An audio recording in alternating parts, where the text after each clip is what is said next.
What Really Happened with your host, Mike Rivero. You're listening to the Republic Broadcasting Network, where you'll find out what the Fukushima's going on. And aloha, America. Welcome to our show today. It is Thursday, December 15th, 2016. Sure happy it's Thursday, sure happy it's Thursday, sure happy it's Thursday. 10 days until Christmas. And all of that insanity will be over, and then it's a week until New Year's, and we'll have a lot of fun on that. Claire and I are hearing the illegal fireworks being played with all around the neighborhood, so it's probably going to be a very, very raucous New Year.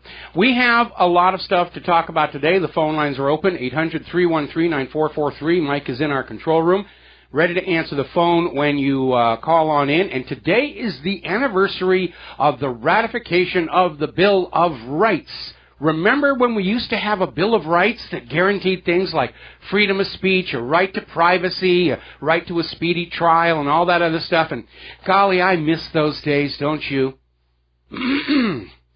Basically, we are the victims of a government that has been struggling to break free of the chains that the Founding Fathers, in their wisdom, placed on that government when it was created.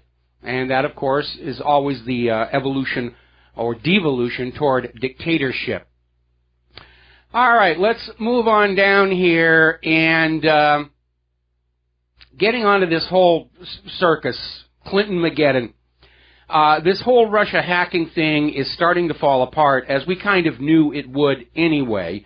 And it began with the House Intelligence Committee Chairman, Devin Nunes, sent a letter to the intelligence agencies, Clapper and Brennan, saying, you need to come and testify before us as to what evidence you have that Russia hacked the election this year. And both Clapper and Brennan have refused. And that is quite striking because the House Intelligence Committee has the oversight over the intelligence agencies. They really don't have grounds to refuse.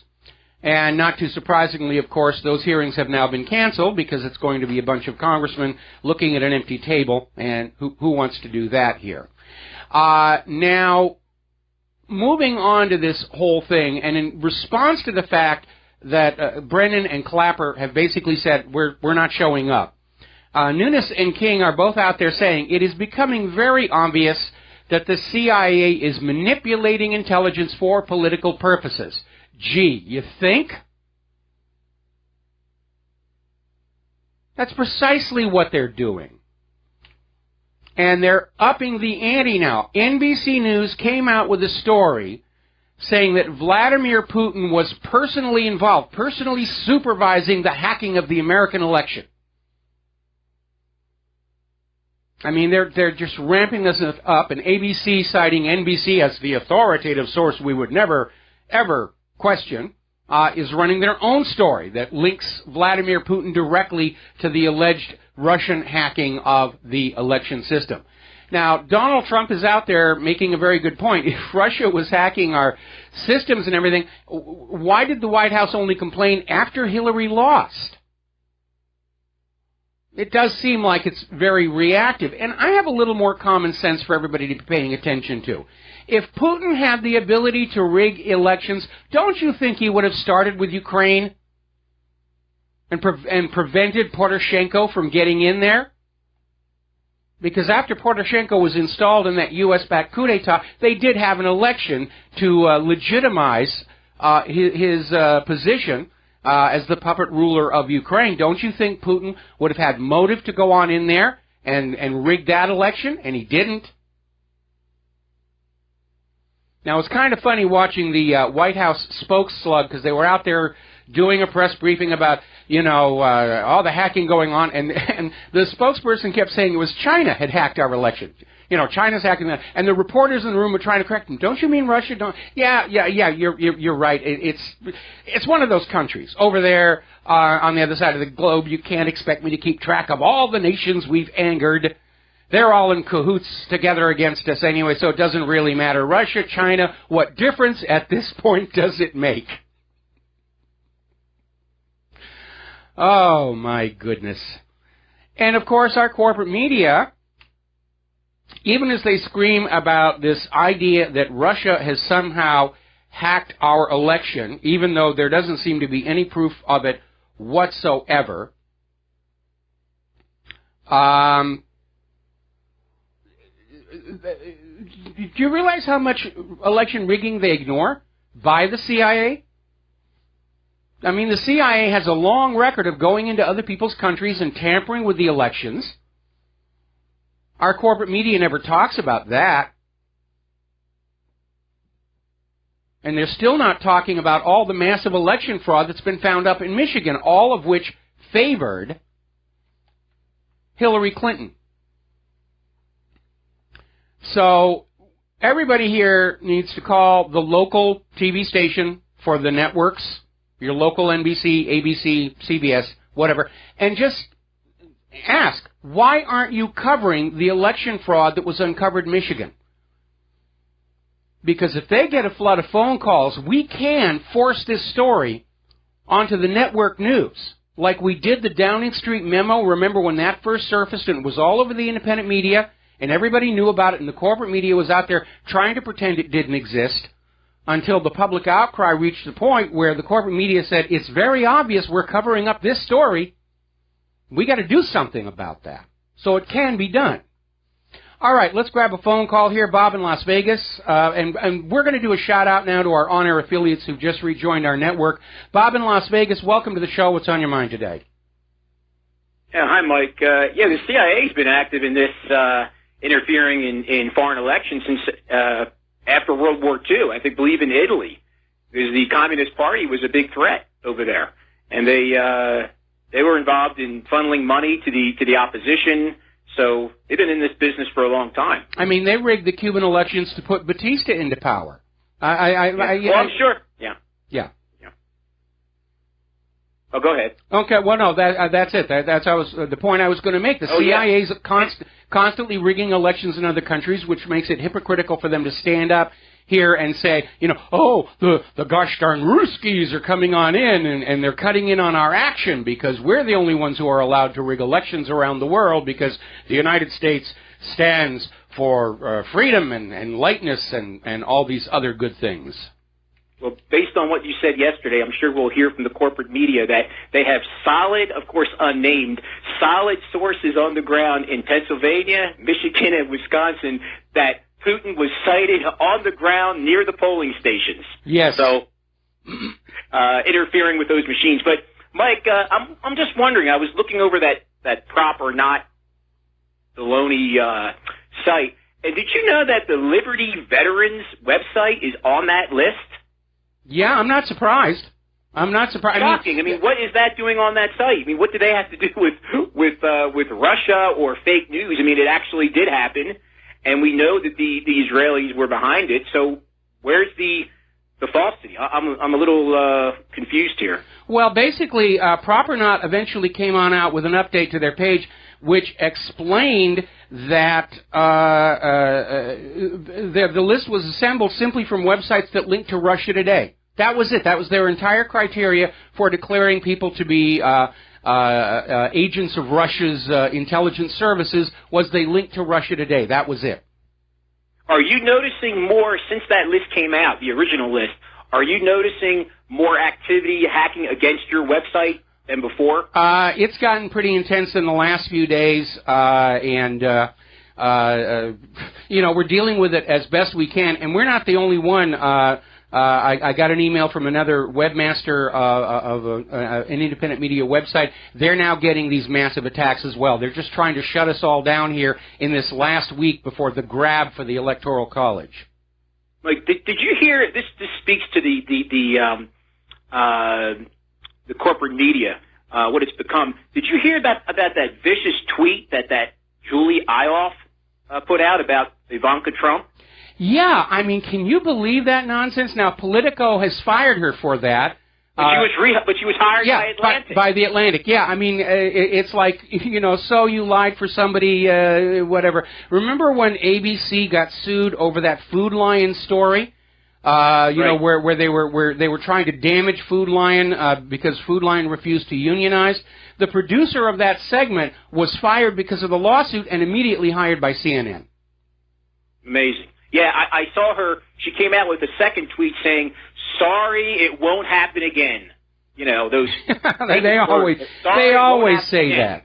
You know, right after Trump's election, you know, the media came out with all of these various and sundry faux repentant editorials. We let our viewers and readers down, and we promise we're going to do better. And yet here we are, just a couple of weeks later, and they're still doing the same thing. You know, Russia and Trump are trading wet, sloppy kisses, and you know, they can't change their business model because they're paid to be liars.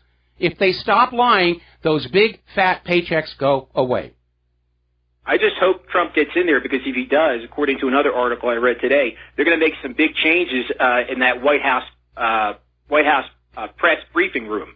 You know, change the seating. Maybe put all the corporate correspondents in the back row. They may not even get in the door. He may not even let them in the door. I mean, Trump is preparing, and he's already demonstrated this. He is bypassing the corporate media and going directly to the American people through Twitter, through his YouTube channel. I presume that the media company that his son-in-law is getting ready to set up will become the favored channel for the Trump administration. And Trump has explained, I'm not going to go through the corporate media because I cannot trust them to report on what I'm saying without trying to spin it against me. And he's absolutely right. Absolutely not. And, you know, he hit Vanity Fair hard today, and Graydon Carter. You know, it was beautiful. You know, he has to keep doing that. I'm all for these tweets.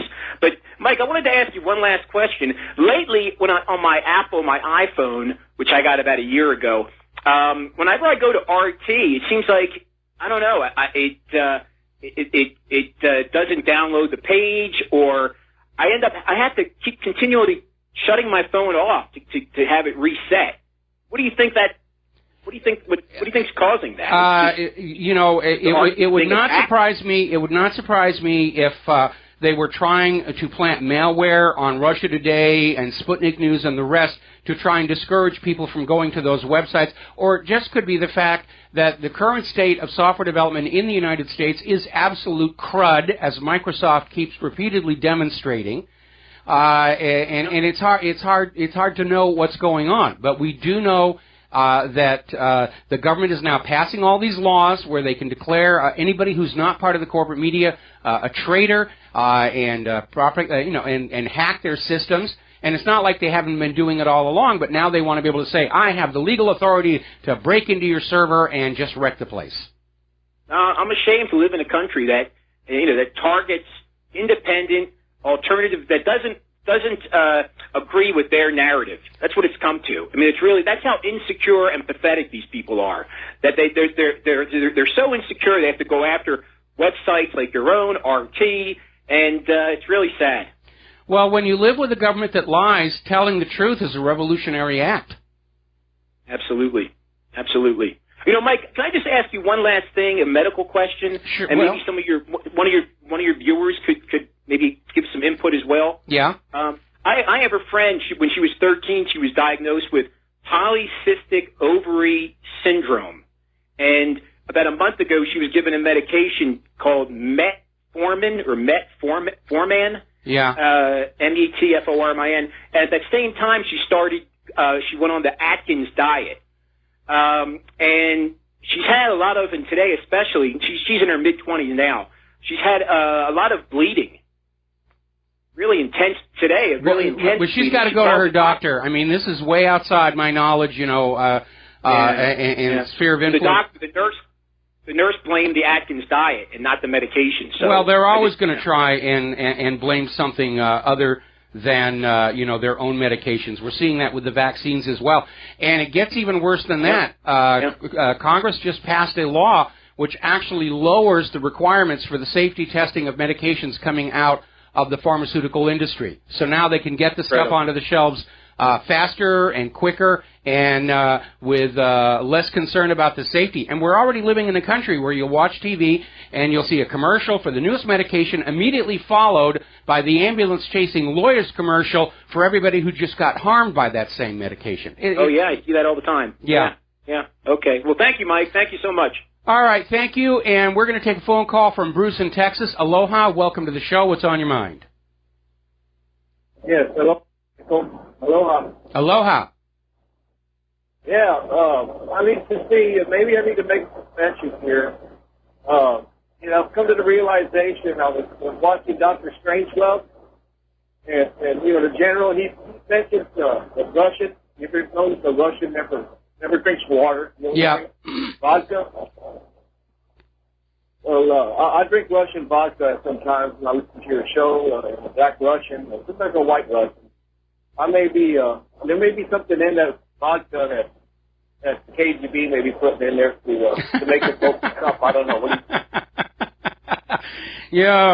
Yes, it's they're trying to sap and impurify our precious bodily fluids. That's right. I need to drink more fluoride. Is what I need to do. I'm going to look for that bottle that the water with extra fluoride is still at the store for. You give your baby. You see that stuff? Well, listen, why don't you get the bottled water coming out of Flint, Michigan, you know, with all that lead in there as well, and that'll convince you to vote for Hillary. Yeah, that sounds even better. You're familiar with the Balfour Declaration? Yes, I am. Very much so. Okay, yeah. People that don't know, it was an agreement between, I think it was, which Rothschild was it at the time? I can't recall, but one of the Rothschild didn't actually sign the document. I mean, Lord Balfour wrote it. The Rothschilds were sort of the behind the scenes pushing it forward. And it was basically where Great Britain committed itself to taking Palestine and giving it to Israel, even though Great Britain didn't actually own Palestine and it wasn't theirs to give. Right, and in exchange, the unwritten agreement was we'll get America in the war to help you out through the media and through our contacts in government. And Woodrow Wilson was running for the election. He was saying, oh, absolutely, I will not commit America to the war there in Europe, because nobody really wanted to be involved in it. No, they really didn't. But, you know, Woodrow Wilson was a president, and he said what he thought the voters wanted to hear. And he basically, took a lot of money from the bankers, and then he gave the bankers what they wanted, which was the Federal Reserve. Sure did. And they also, the New York Times, it was owned by Mr. Ott. I can't recall his first name. He's a Zionist. They started issuing what's called atrocity propaganda. The Huns are bayonet and Belgian babies. Oh, yeah. Oh, absolutely. Absolutely. Every war is launched with this huge cloud of lies about what the bad people are doing. They're doing it even now in Syria, saying that the Syrian forces in Aleppo are committing genocide against the people. And, of course, we're getting all this material out from on the ground in Aleppo.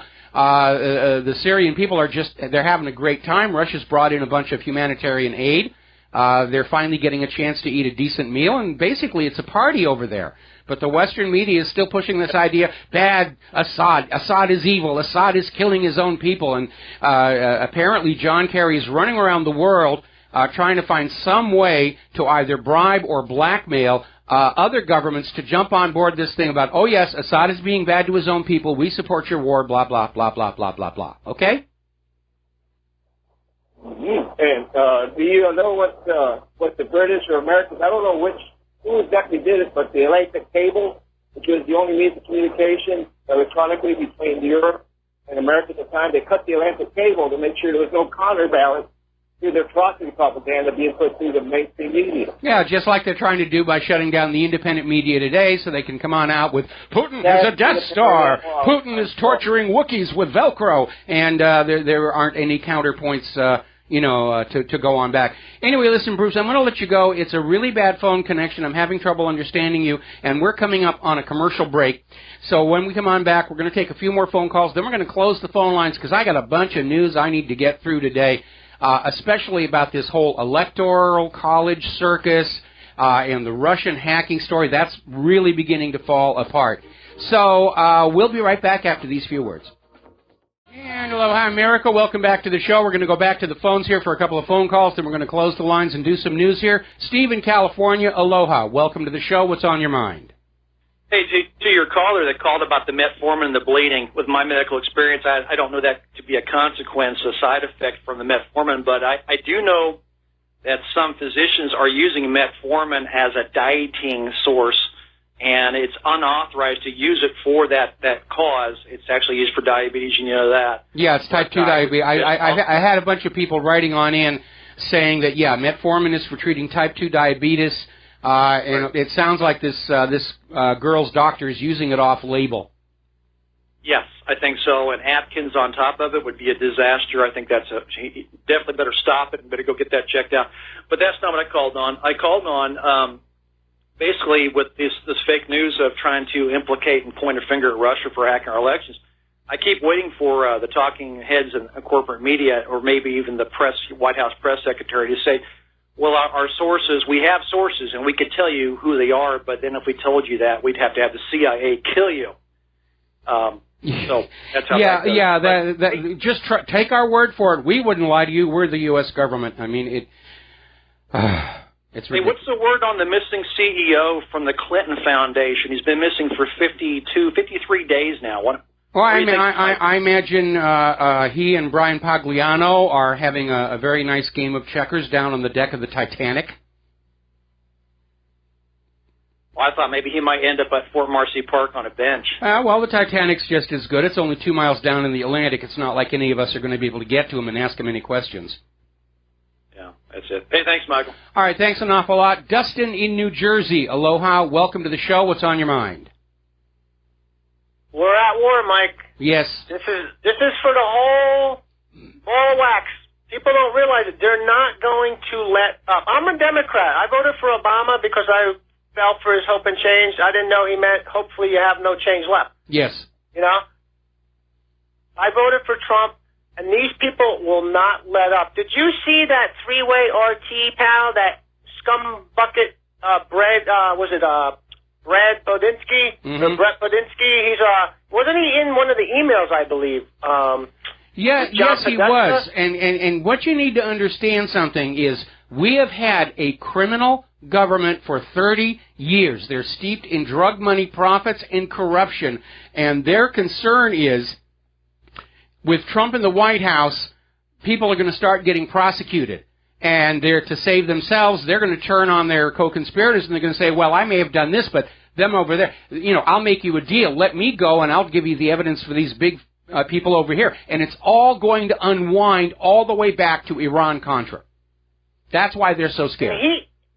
And he would, Vanessa, the woman who's been to Syria multiple times, she was in Aleppo. She was trying to these people don't want to hear it. It's not their agenda. If no, it isn't. They're paid liars. Warming, you're the enemy. They're paid liars. Yeah, they're paid liars, and from their point of view, anybody with the truth is the enemy, is a bad person. How dare you come on in and wreck this fantasy that I've worked so hard to create for the American people? Mike, these people are going to take us over a cliff. These people are extremely dangerous. This is not no funny matter, because you got celebrities now calling it for a coup.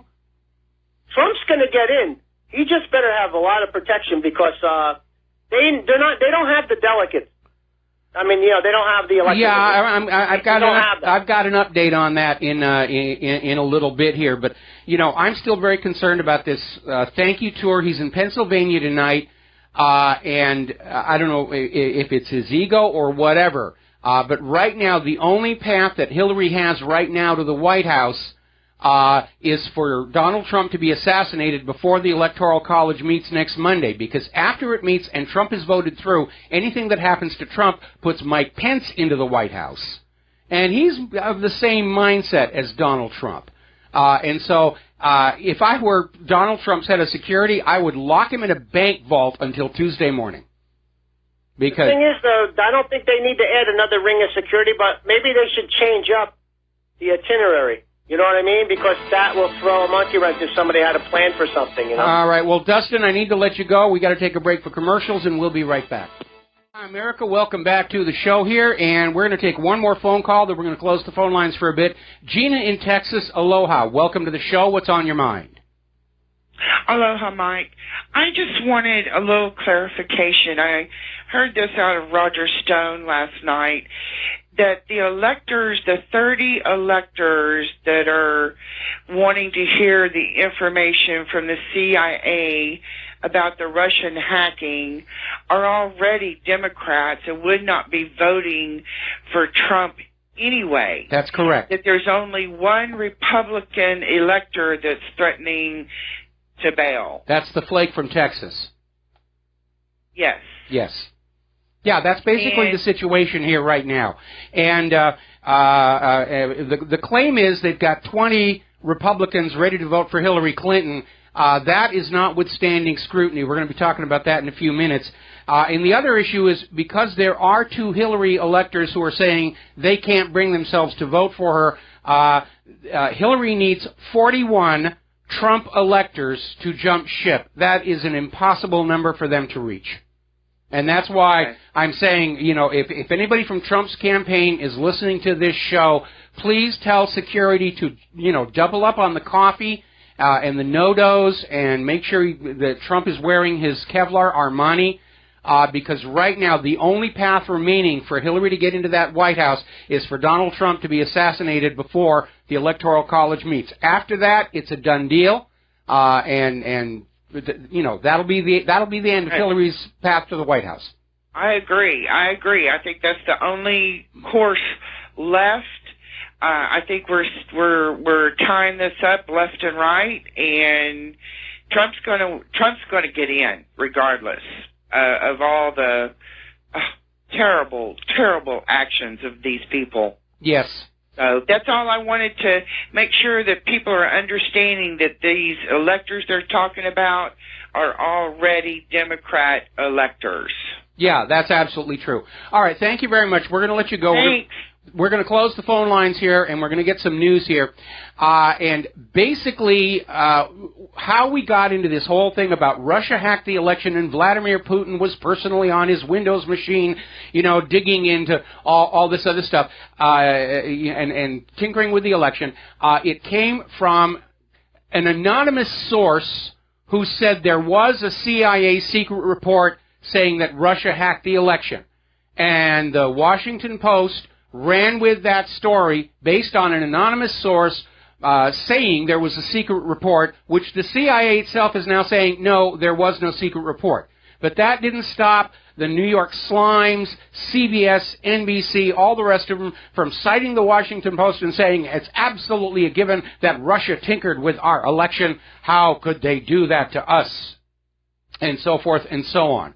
Now, interestingly enough, Obama did an interview where the interviewer was trying to pull back and say, let's forget about how the DNC emails came on out, and let's talk about what was inside, which led to Debbie Wasserman Schultz's resignation, and it exposed the fact that the DNC was throwing the nomination to Hillary Clinton anyway, something else the corporate media is pretending never happened.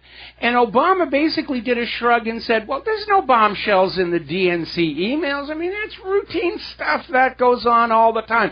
That's how he tried to describe it as business as usual, to steal nominations and steal elections. And why are we just making such a big deal about this? You know, we should all grow up and realize the system is crooked and corrupt and learn to love our crooked, corrupt government here. Now, taking a somewhat different view of the DNC emails, White House Press Secretary Josh Earnest came on out and declared that any media outlets that reported on the contents of those hacked DNC emails are arms of Russian intelligence. You're all commie spies. The communists are gone, Josh. We are all Russian spies here. Well, if the White House says I'm an arm of Russian intelligence, it simply must be true, right? Does Putin owe me back pay? Because I haven't gotten a check from them. It's amazing here. Now, we're beginning to see the rats deserting the ship here. It's starting to get interesting. Loretta Lynch has come on out. She was at an event with Politico's Anna Palmer and Jake Sherman yesterday, in fact, early this morning. And she came on out and said that there is no evidence that the Department of Justice has seen that Russian hackers breached the integrity of the U.S. election system. Department of Homeland Security has. We'll get into that in a little bit, but not Russia. Secretary of State John Kerry is saying he cannot confirm this anonymous report. that Putin was hacking the U.S. election. And like I said before, if Putin had that ability, if he developed the capability of tinkering with other nations' elections, he would have used it in Ukraine to get Poroshenko out.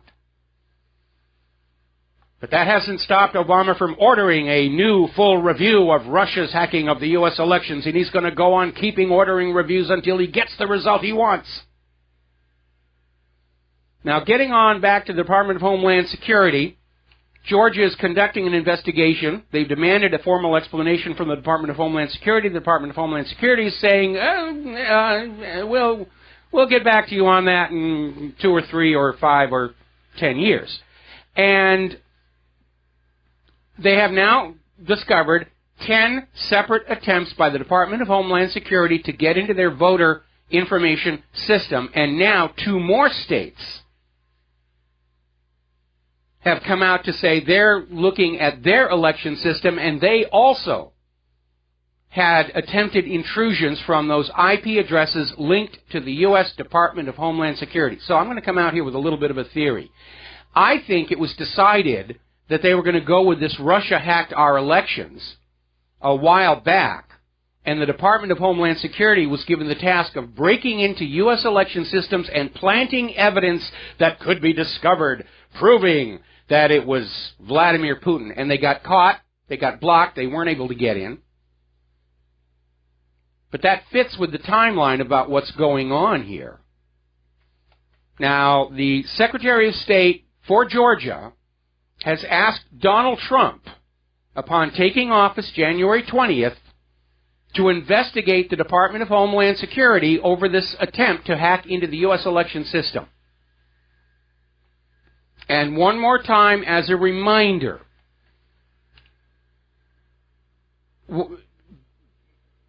Julian Assange has said the DNC emails did not come from Russia. We have the former British ambassador to Uzbekistan, Craig Murray, who has come on out and said he was handed the leaked DNC emails in Washington by an intermediary on behalf of a disgruntled Democratic insider, possibly a Bernie Sanders supporter, who was very angry over the fact that the DNC threw the election to Hillary Clinton. And he says this happened last September, and the timeline works out because WikiLeaks didn't start putting out the Podesta emails until October.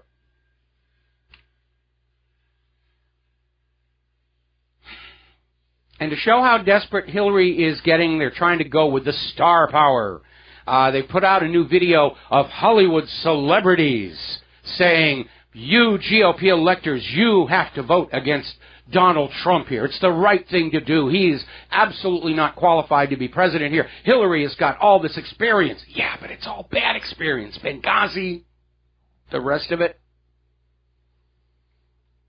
And so they're thinking that the celebrities are going to sway the GOP electors. Now, the GOP electors are, to one extent or another, experienced politicians. The celebrities are actors. It's all they know how to do is go around and make money pretending to be other people, and they think that makes them qualified to come on out and say, all of you who voted for Donald Trump, you are wrong, and we, the people who play act at being other people, as our line of work, know what's best for the country. So I don't think they're going to get any traction with that. And the fact that they're doing that, the fact that they're trying to roll out the celebrity star power, shows how desperate they are. And the pressure on the electors continues. Remember, all these state officials released the personal contact information of the electors, their home addresses, their phone numbers, and they're being harassed. There was one lady, Carol Side. She got a voicemail because she wasn't there to answer the phone with somebody who just started out calm and cool and you've got to vote for Hillary Clinton, and then just kind of went ballistic from there, saying he was relaying a message from God that Hillary is supposed to be the next president, and then starts crying on the phone.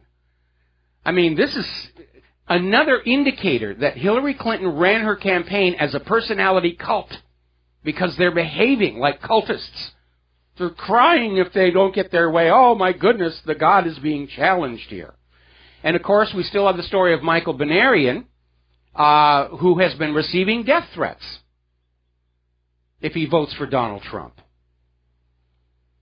Now, the other day we were talking about this Harvard law professor who, in conjunction with a law firm out in California, is offering free legal support to any elector who wants to vote against the state election results, which can open them up to all kinds of legal problems. There are specific laws in something like 22 states, I think, that say you have to vote with the results of the state.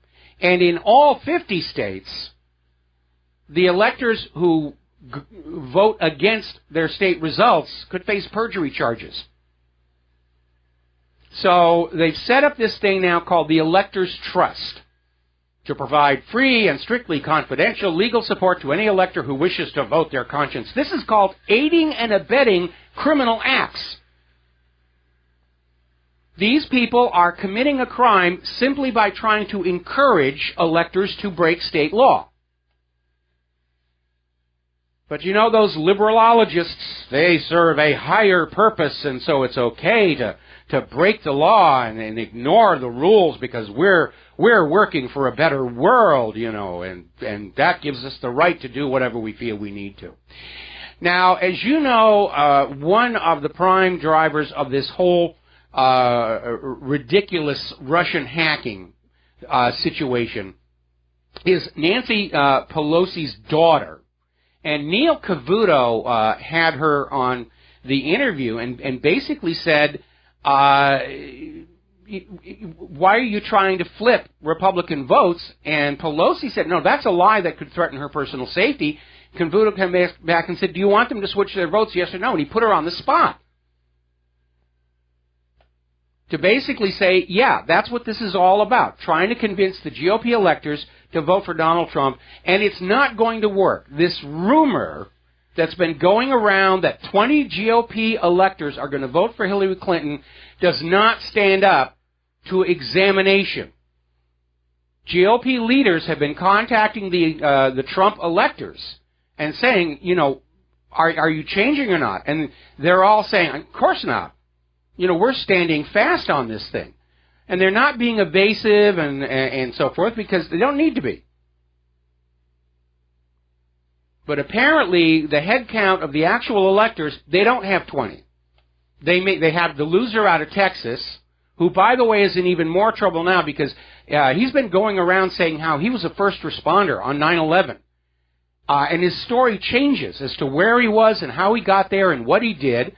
And so now he's exposed as a complete liar on top of his Ashley Madison membership while being married. And apparently he was running a 9/11 charity that is now under suspicion of being a fraud. Speaking of fraud, remember that story about the Muslim girl in the New York subway who said these 3 white guys came on up talking about Donald Trump and tried to rip off her hijab and abused her and everything? That turned out to be another hoax. She's been arrested for filing a fake police report. It's amazing. Now then, as you're probably already aware, Donald Trump has approached 2 Democratic senators to have positions in his cabinet. And a lot of people are saying, oh, that's great. It's going to be a bipartisan. There's going to be representation from all sides. It's a good thing. The Democratic leadership in the Senate is in a panic because they're going to lose 2 senators. And if the senators resign their position, the governor of the states gets to appoint the replacement, and they're not entirely convinced these 2 state governors are going to pick other Democrats. Could actually cost the Democrats 2 more seats. And so they're trying to basically tell them, you don't want to be in the White House. You want to stay in the seat here and just get bored to death by speeches all day long. So they're really, really panicking. Now, we already talked about this Politico reporter, Julia Eihoff, literally sent out a message saying Donald Trump is having sex with his daughter Ivanka. I mean, that is desperation on the cusp of madness when it comes to political mudslinging. Absolutely no basis for that whatsoever. And I think she was trying to capitalize on the fact that when Donald Trump moves into the White House, his wife is going to remain in New York for 1 year to allow their child to complete the school year without disruption. Then she's going to come on down to the White House. During that year, Ivanka is going to have the office in the White House that normally would be used by the First Lady, and they're trying to make a big deal about it, oh, we're bringing this. First of all, First Lady is an honorary title. It doesn't matter who's in the office. They're not saying Ivanka is the First Lady. It's an honorary position, and they're trying to make a mountain out of this molehill. Now, one of the issues surrounding this Pizzagate hoax is that it was put on out to trick the independent media into going with a false story that could be used to discredit them or even set them up for defamation lawsuits. But it was also a distraction so that people weren't paying attention to what else was in those emails. And people are starting to go back and read them. And there's a story that came out of Investment Watch blog talking about 2 emails they found. One of them documents outright collusion by the Department of Justice to keep the Hillary Clinton campaign informed of what was going on inside the Department of Justice investigation into the email server. That's not supposed to happen. And then the other email that came on out is how John McCain was trying to put forward a plan up in Michigan to where people who had lost their homes to foreclosure were not allowed to vote because, hey, they don't have an address, right? This is John McCain who was doing this. These people have already lost their home to a crooked banking system, and now McCain is saying, well, you're unhappy with the banking system. You can't vote. All right, we're going to take a break for commercials, and we'll be right back. And aloha, America. Welcome back to our show here. And getting on back to this nonsense. Everybody now wants to get on the Russian hacking bandwagon. Lindsey Graham is now out there saying that Russia hacked his presidential campaign account. You know, me too, I got hacked by the Russians, pay attention to me, interview me, put me on the TV.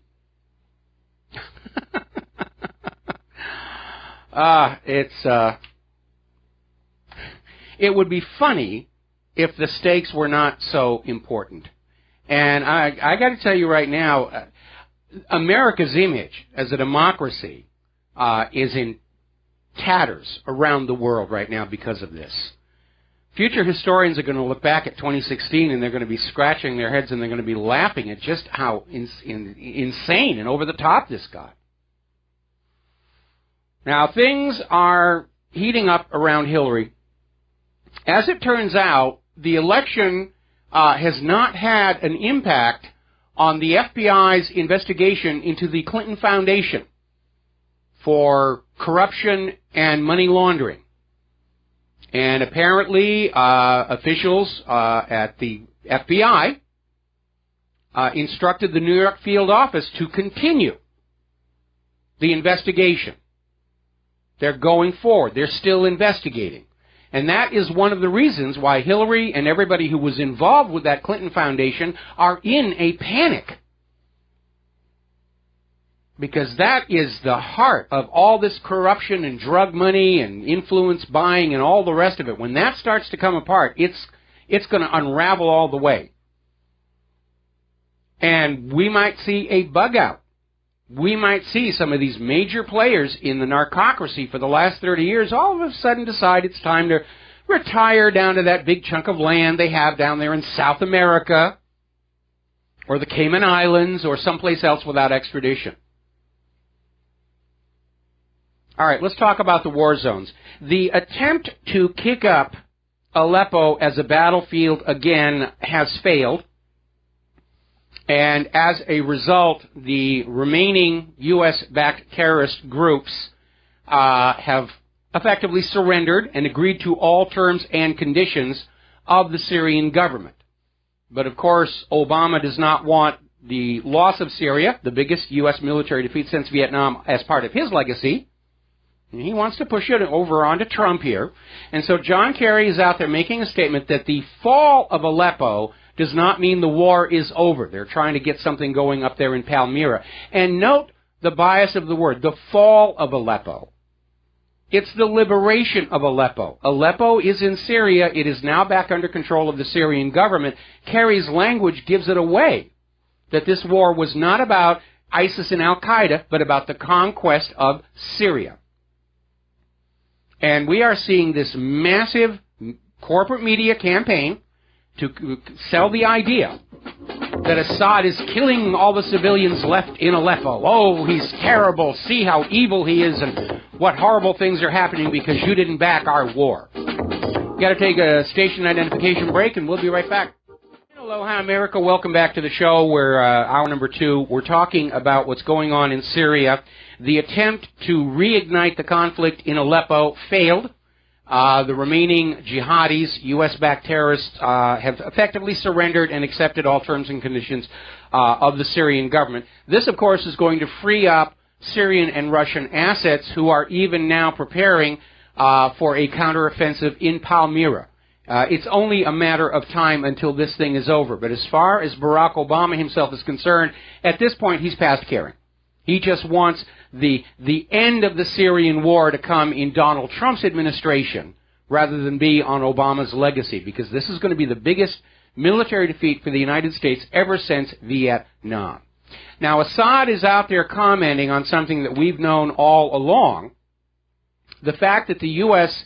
calls these sponsored terrorists the moderate opposition does not hide the fact that they are sponsored terrorists. And remember, every time there's been a claim of a chemical weapon attack, it's always turned out to be these sponsored terrorists attempting to frame Bashar al-Assad. The corporate media is also out there trying to sell the story that Russia and Syria really went too far in defeating the terrorists. Really, you could have done it with a lot less damage and everything. Well, they could have if the U.S. had stopped sending the weapons in there. And again, the corporate media, the prostitutes, the correspondents are paid those huge salaries to lie to you. If they stop lying, the big money goes away. And that's why they're not going to change.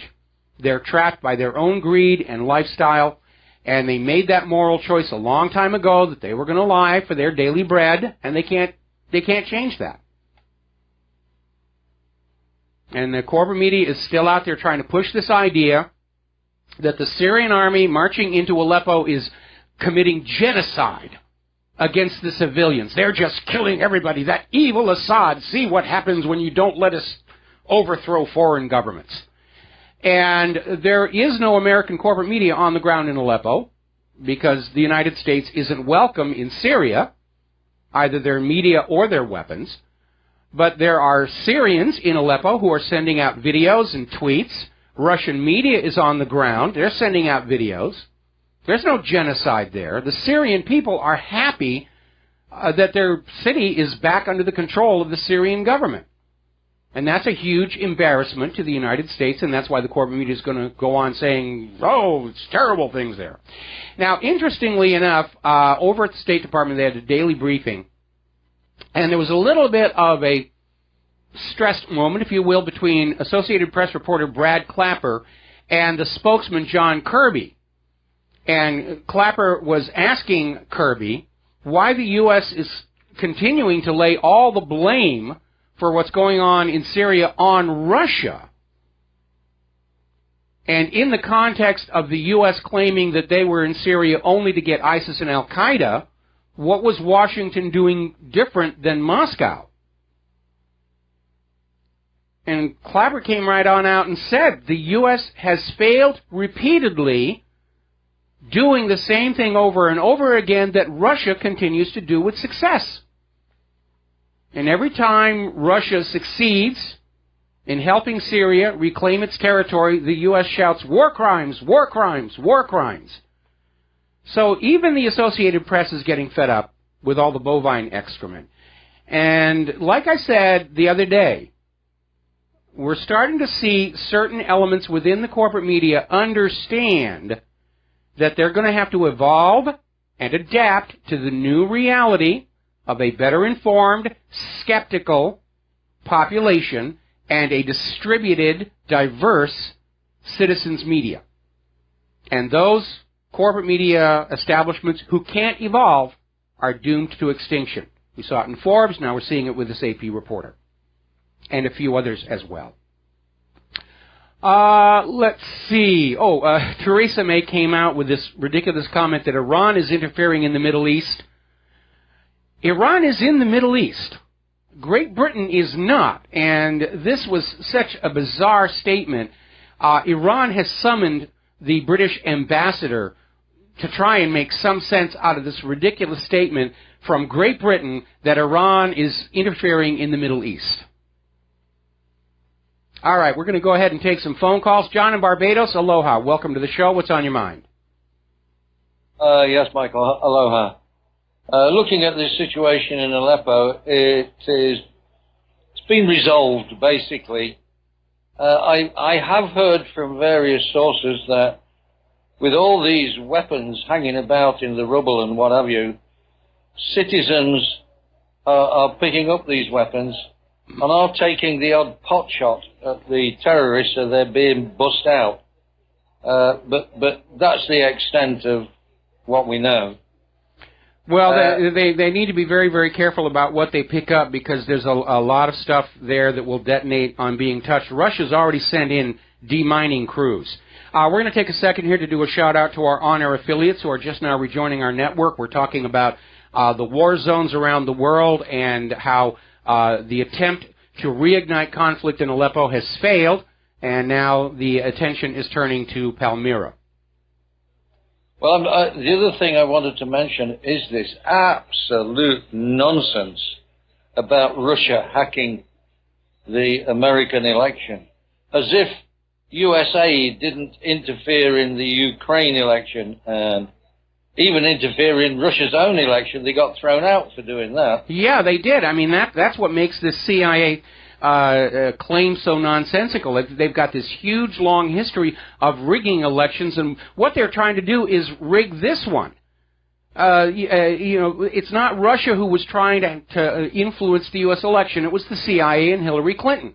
And, it was Russia's fault. Russia's got a Death Star. Russia's, doing terrible, terrible things. And it's falling flat mostly because so many other elements of the government are just pulling away from this. They're delinking it. They know it's nonsense. They know the American people know it's nonsense, and they're pulling back. So this latest gambit by the liberalologists to undo the election results appears to be failing miserably. And that's why I'm very concerned over Donald Trump's physical safety between now and next Tuesday morning. I don't know whether the Democrats understand, and these liberals in America really do understand, what stupid fools they're making of themselves. They're being ridiculed right round the world. Yeah, they are. They absolutely are.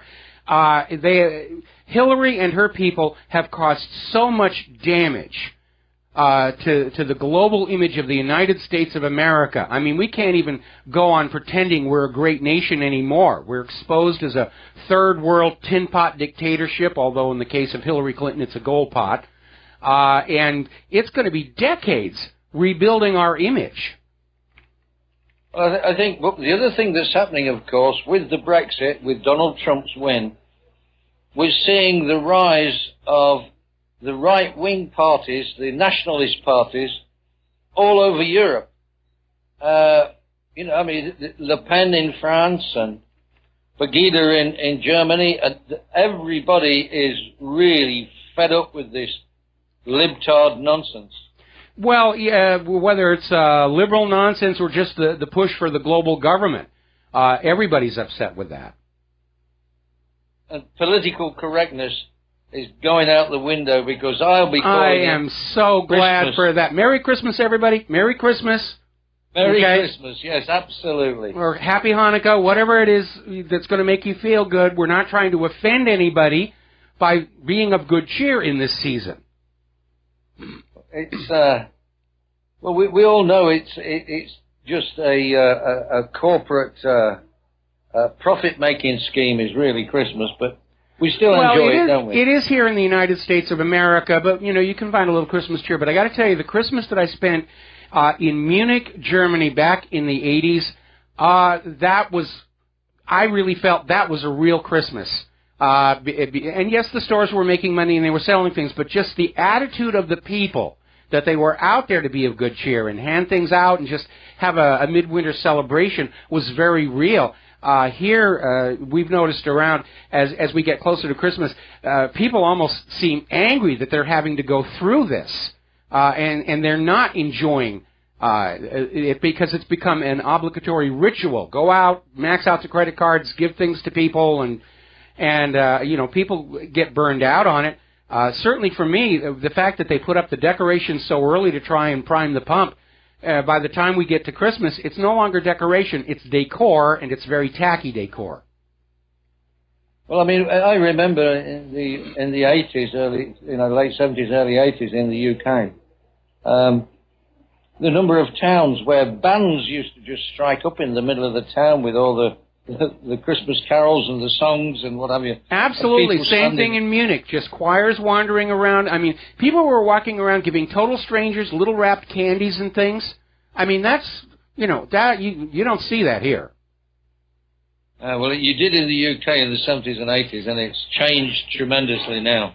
I am so ashamed of my country that we've gone along with America and destroyed Libya, Syria, Iraq, Afghanistan, Tunisia, Pakistan.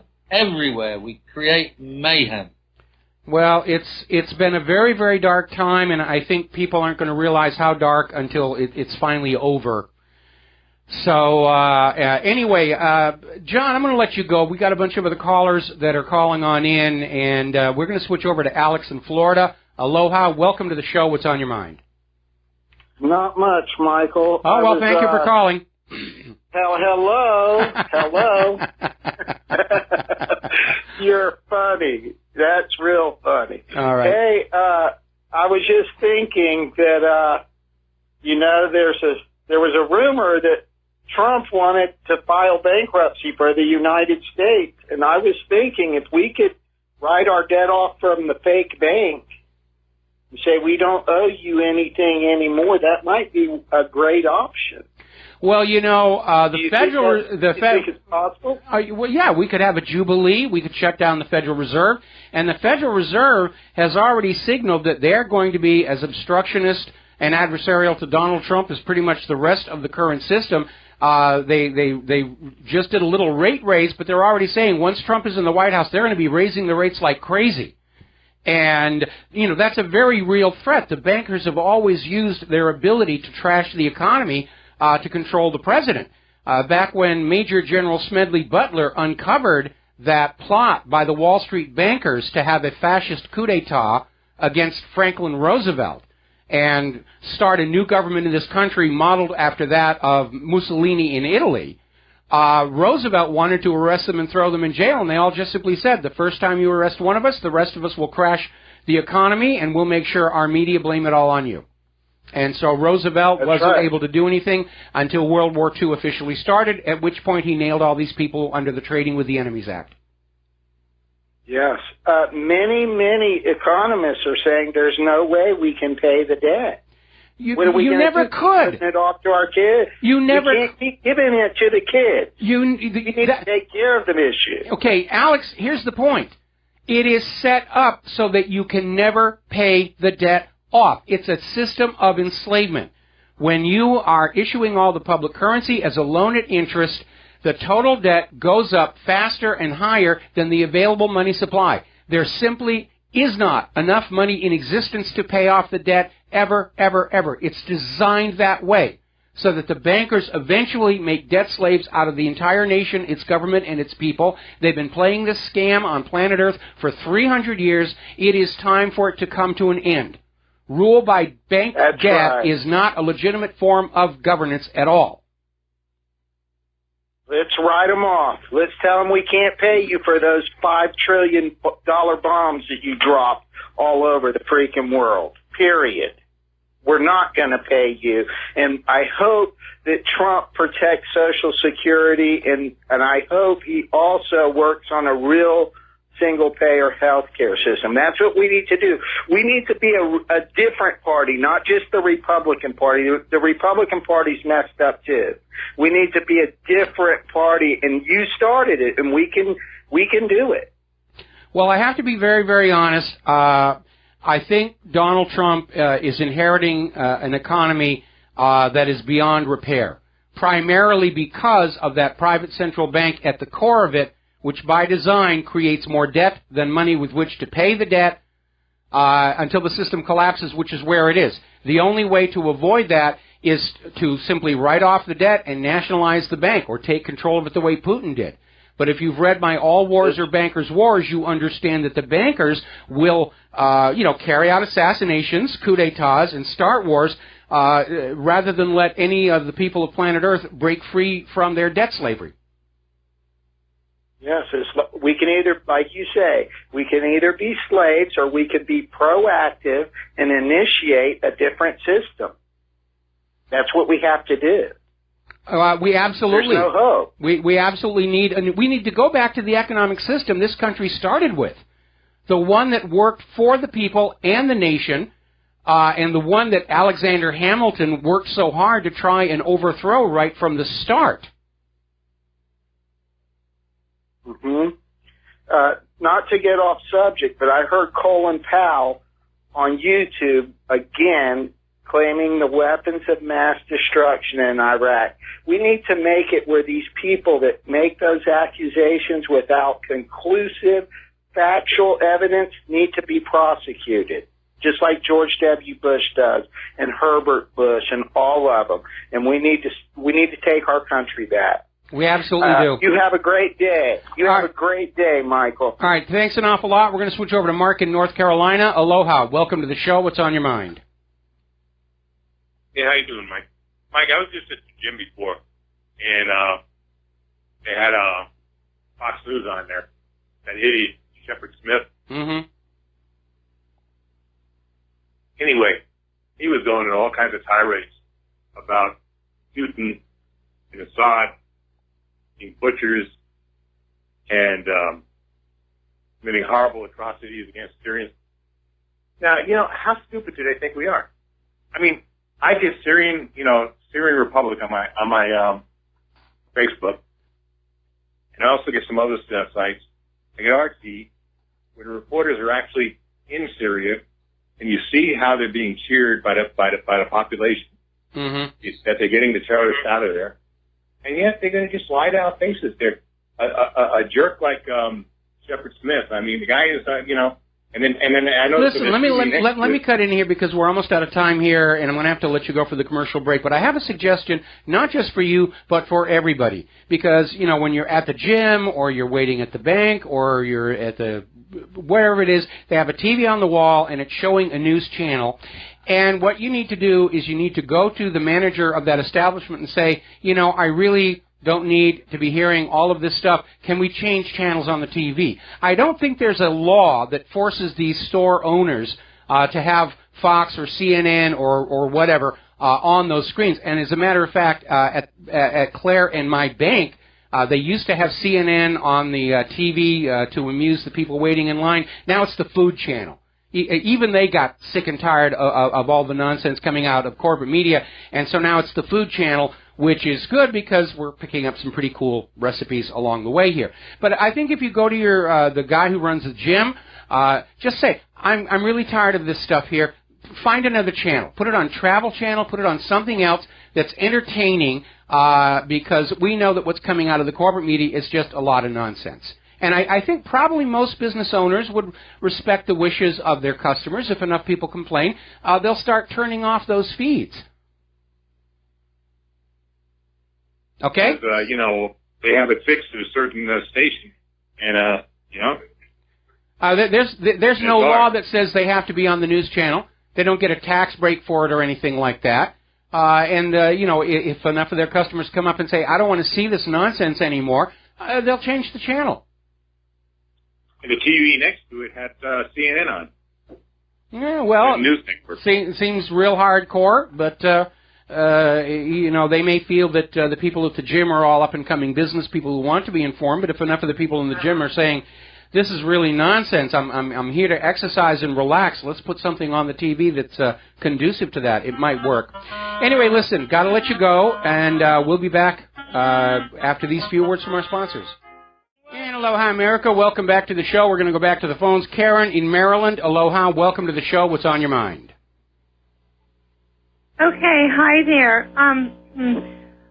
If you can tell me whether there's anything to this or not. Is there an explanation as to why the colors of the Federal Reserve note have changed?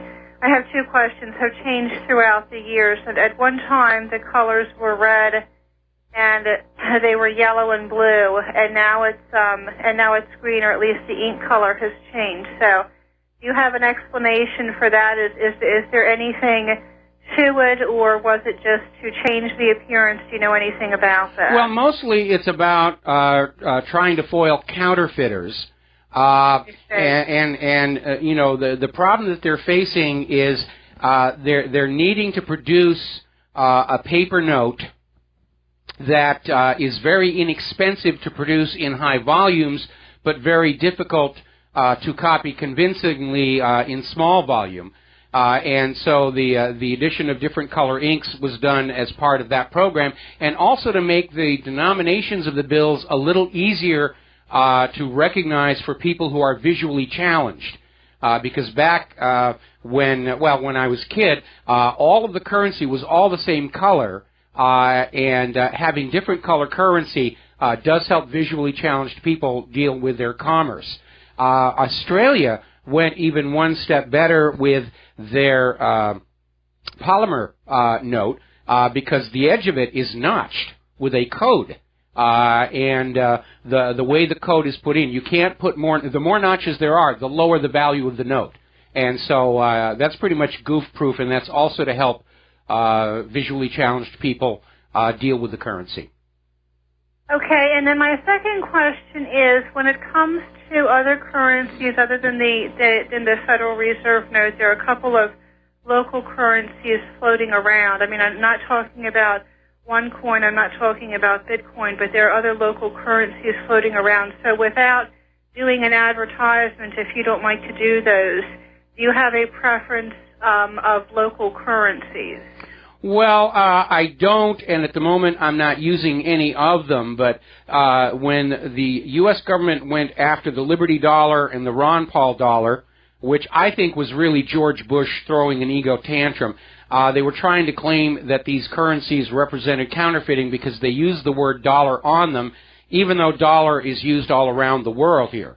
But a lot of communities will have a local currency to stimulate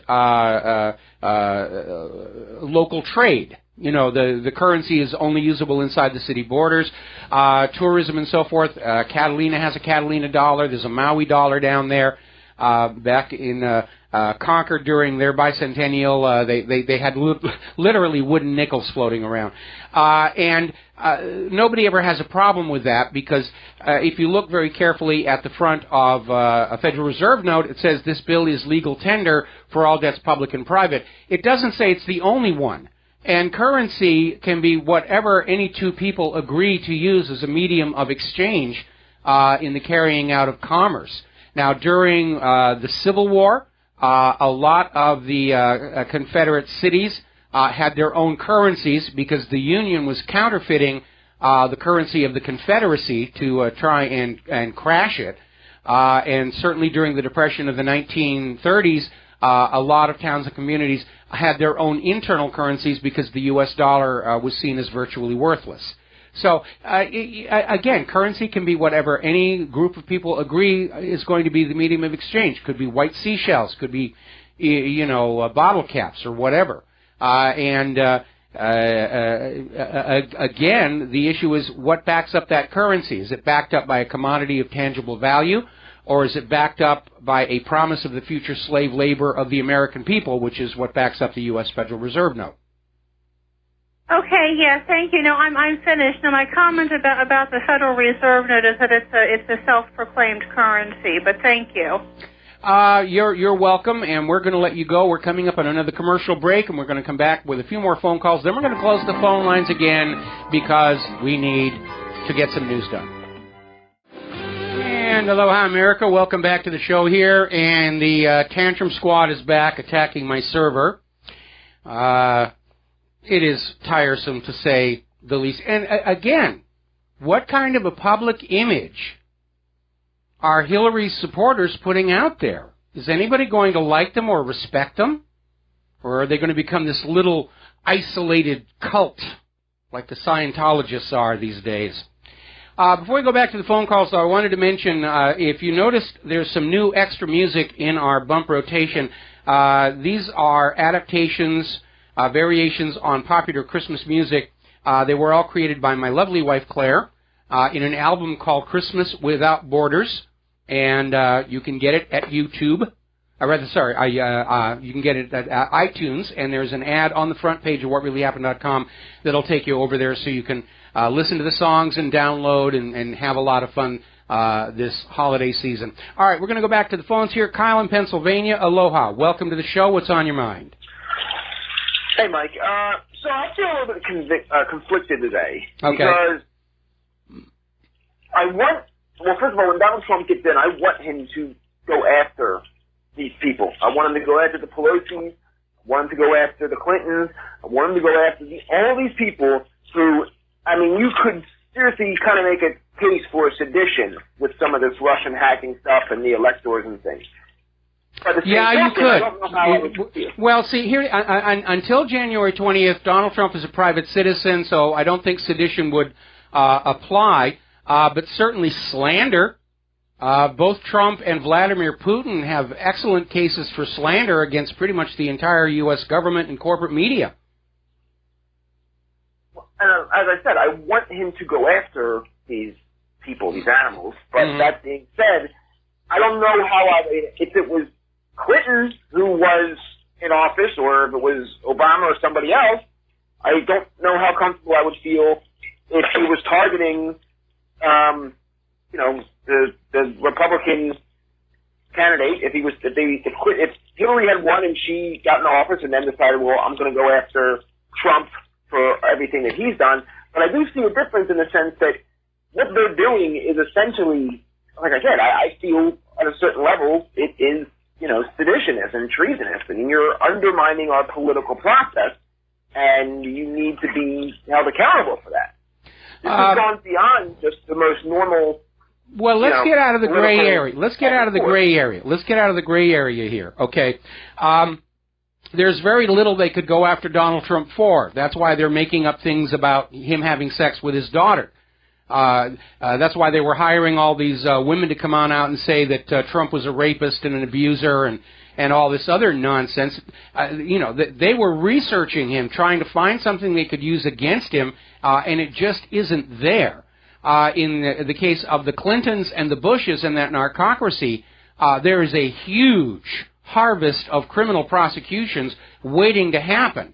And, we're now hearing that the FBI is still investigating the Clinton Foundation. We know the IRS is investigating the Clinton Foundation for not being a charitable foundation. And apparently up in New York, we're just getting word that there were emails found on Huma Abedin's laptop with Podesta and Hillary and all the rest that have not yet been made public, and they're about to be made public. And there's something like, let me look at the number, it's a huge number of emails that haven't been seen before, something like 15,000 emails. And so we're going to be looking, at that stuff as well. But the issue here is one of sheer criminality, and that does need to be punished. And not because of revenge, but because we need to create a deterrent to up-and-coming politicians thinking that they can get away with the same stuff that the Bushes and the Clintons got away with. And we need to set an example for the next generation of young Americans. We're looking at our children growing up in a nation where they see the corrupt and criminal are getting all the goodies, and then we wonder why they want to emulate that. So we need to pull back on that front as well. Fully open to, under a Trump administration, C-SPAN having just full, open, public inquisitions and trials on all these people. Well, first of all, I have a problem with inquisition. And I recognize, and I'm sure Trump and his advisors recognize, there are probably some aspects of the recent history of the United States which, if fully exposed, could bring the entire government down. Now, up until Trump won the election, I was fully on board with that. A Soviet Union-style collapse of our current regime, and then we build a whole new country from the ground up. With Trump in the White House, there is a possibility that we could peacefully turn this country around and drag it back to something that works for the American people and the American nation, and I'm willing to roll the dice on that one. So I'd like to see these individual crimes being punished. I recognize and understand there are some things that probably are best left for future historians to dig on out. Oh, and by the way, apparently Obama agrees with that part of it because he has just extended the seal on the report on Bush-era torturing of prisoners for another 12 years. So they don't want you to know. But it's like the secret's out. Yes, they tortured people. And if they're not going to give us the details, then Americans are going to imagine the absolute worst that happened. Well, and they're going to send the lowest level people to prison, as they have, and then the ones who ordered the torture, ones who set facilities for torture, ones who made it applicable are going to skate scot-free. And that is... Okay, that's what I want an end to. Well, I agree with you, and we've certainly seen Wall Street doing it. Every time they're caught in another fraud, there's always some lower-level executive who gets the blame, and they either go to jail or they walk off the top of a parking structure under mysterious circumstances. But in terms of the Clinton Foundation, they're not going to be able to pass that off as mistakes made by a disgruntled lower-level employee, because everything going in and out of the Clinton Foundation went through Bill and Hillary's direct personal control. And so that is going to be what pries open the heart of this corruption, this narcocracy that's been going on for 30 years now. And I want to see that come to an end. I want to see the restoration of honest, fair, accurate, verifiable elections. And if we can accomplish those two things, then we have a chance of saving the United States and putting it back onto the path of being a great nation again. Well, and that's where we're going to run into an issue, because once Trump does start going after all these people, we know that it's going to be sold as this is simply vengeance for, how messy the election went and everything afterwards and the recount and all that, and that we need to make sure that people know. We're going to be, hang on, we're going to be getting that out of the corporate media, but nobody's listening to the corporate media anymore. That's why these things they're trying to do have all failed miserably. Only 6% of the American people still think what's on the corporate media is true and accurate and fair. And these days, as the lies get even more extreme, like the one about Putin personally supervising the hack, they keep jumping the shark over and over and over again, and the American people are just, we're not going to pay attention. Right now, the lion's share of the American audience are here online with the independent media. They're getting their news here because they know they're going to get facts here, and all they're going to get in the corporate media is more lies and propaganda. And the same exact thing happened in the Soviet Union with what was called the samizdat, which was a network of fax machines that allowed peer-to-peer citizen journalism and commentary. And the Soviet government tried to shut it down. They couldn't, just like they're trying to shut down the independent media, and will fail here as well. And once enough of the Soviet Union's people realized the extent to which the Politburo was lying to them, the whole shebang fell apart. And we're at that threshold right now where people understand Pravda and Izvestia are lying to us. We're going to have to see what's in our fax machines today. Well, when I heard that this morning about Putin overseeing the DNC hack, I thought to myself, there's absolutely no way that anybody could know that. There's absolutely no way in American culture that anybody could possibly know that unless you had hacked somehow Putin's email and gotten his correspondence back and forth. They're just making... From that, there's no way you can know that. They're making it up. There's no proof Russia hacked the election. There's no proof Russia hacked the DNC emails. The people who are on the inside of that are all saying it's a leak. They're just making the stuff up. They've got that little machine out with the smoke and the bellows, and that's what they're trying to do right now. I think you just have a dartboard, and they just throw darts. Yeah, and wherever it lands. Yeah. Putin hacking Trump. Putin is microwaving kittens. All right, thanks an awful lot here. We're going to switch over to Scott in California. Aloha. welcome to the show. What's on your mind? Hi, Michael. I'll make it quick. You've been saying for a while these guys are desperate. This, Hillary, Bush, banker war crowd. So I've been looking around. What are they so desperate about? There's a lawsuit at Ninth Circuit in San Francisco, Ninth Circuit Court of Appeals. And a day or two ago, the court held that this lady in Iraq can sue Bush and company for the crime, for war crimes, crime of aggression. That's serious. That is serious, and but of course we'll see how that plays out. But given the corrupted nature of our court system, I'm not expecting there to be a huge amount of traction on that one. But just getting verification out there that this is what the U.S. government has been doing all along, just invading other countries, stealing their wealth, bringing them under U.S. control, and justifying it all with just an endless series of lies to the American people about we're bringing them democracy, we're saving them from a cruel tyrant. And we've all heard it before, and we all now recognize it's just part of the lying pattern. And the government has destroyed their own credibility. The corporate media has destroyed their own credibility. And I have no sympathy for them at all. They did it to themselves.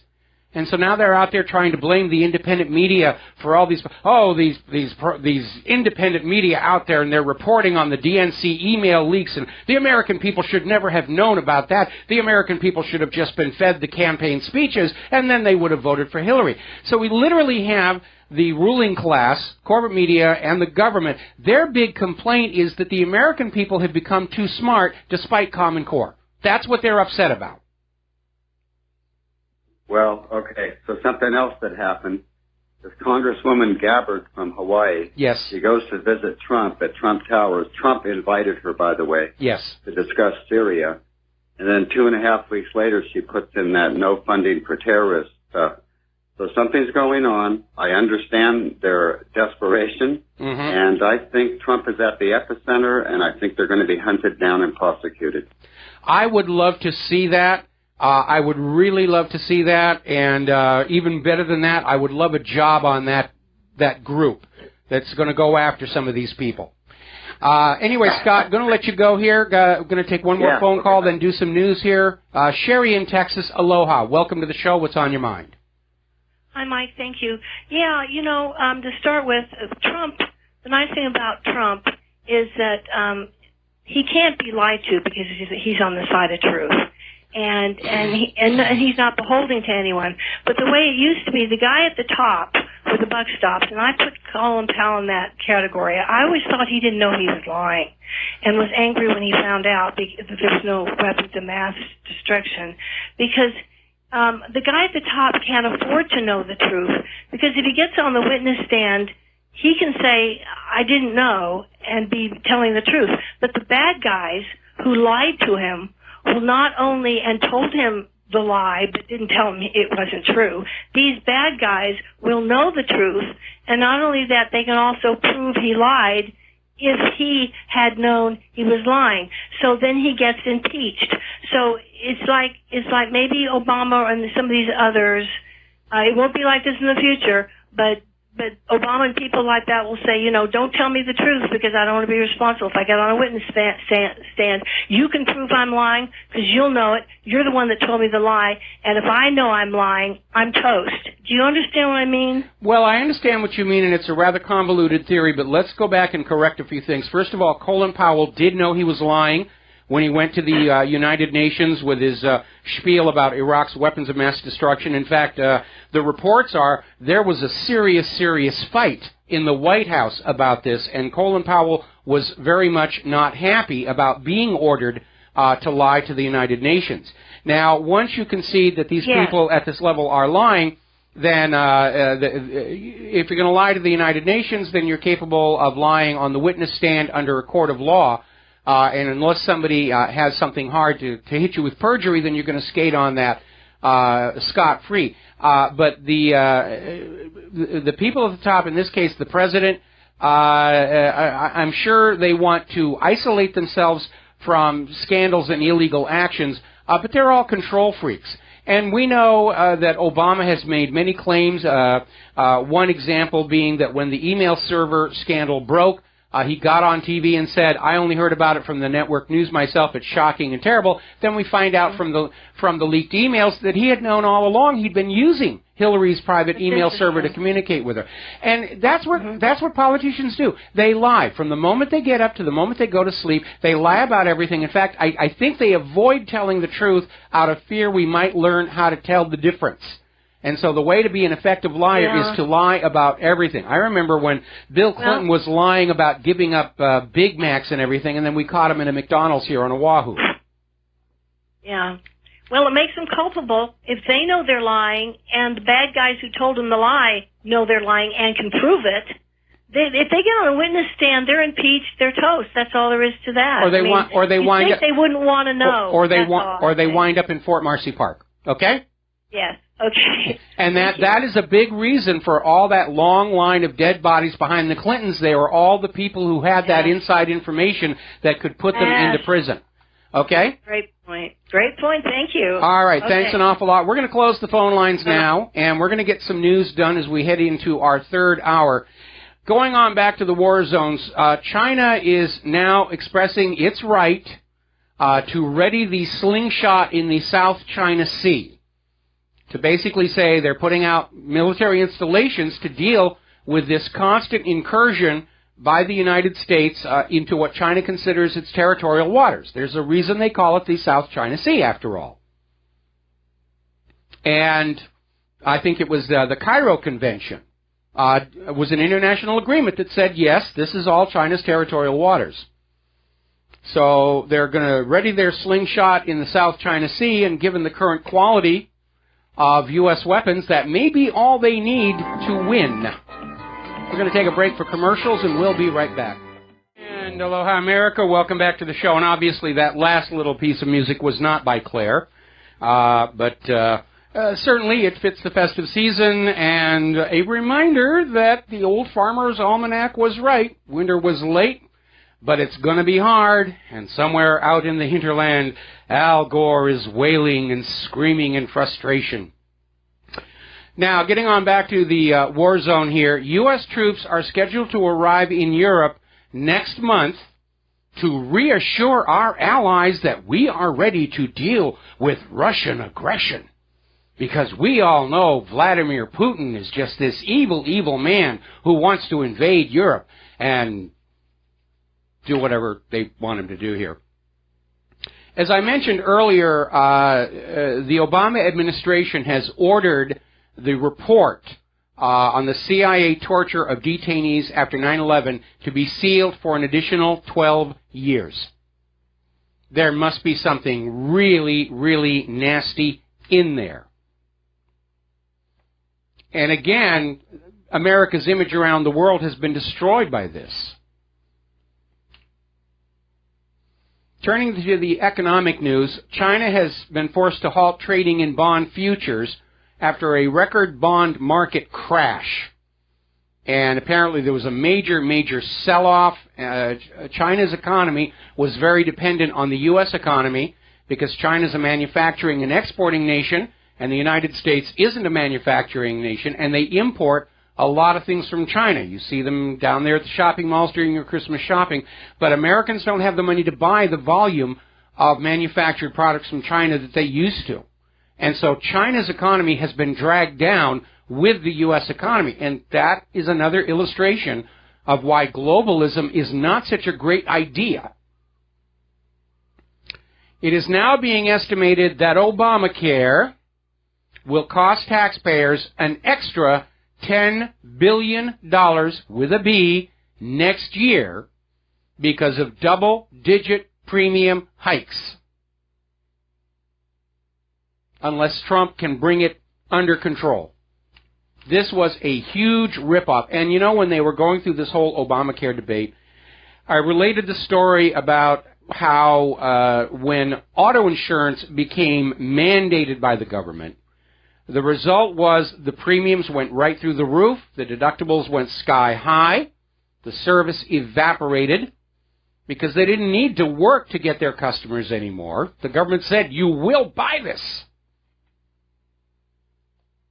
And the same thing has happened with Obamacare. Anytime the government mandates something be bought, they're creating effectively a monopoly, and they behave like one, maximizing their profits.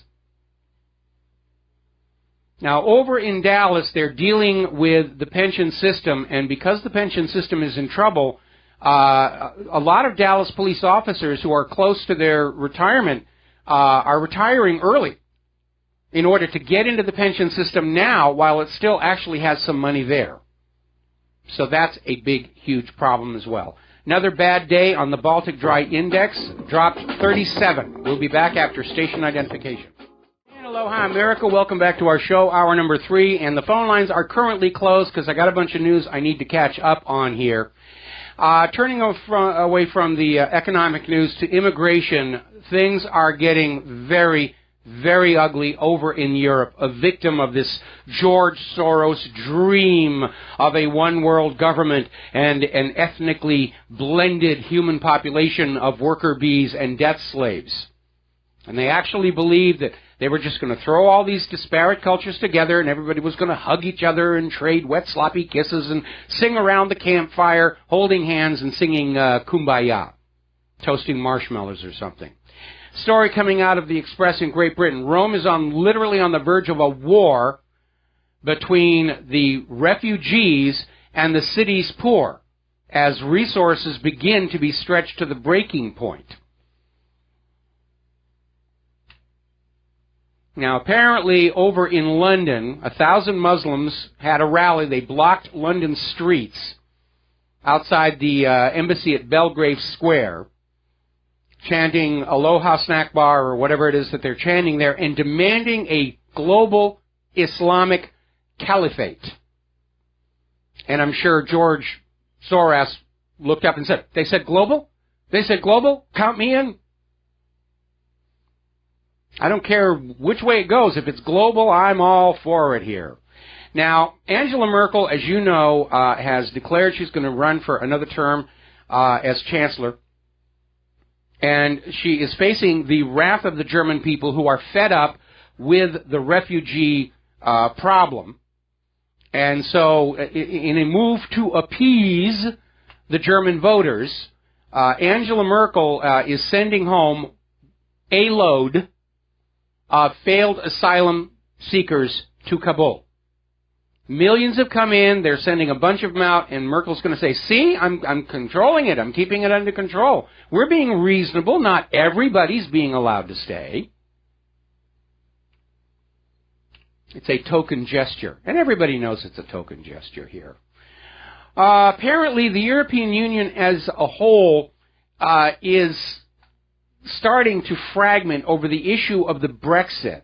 Apparently, the European Union Parliament is very upset that they're not going to be involved in the negotiations.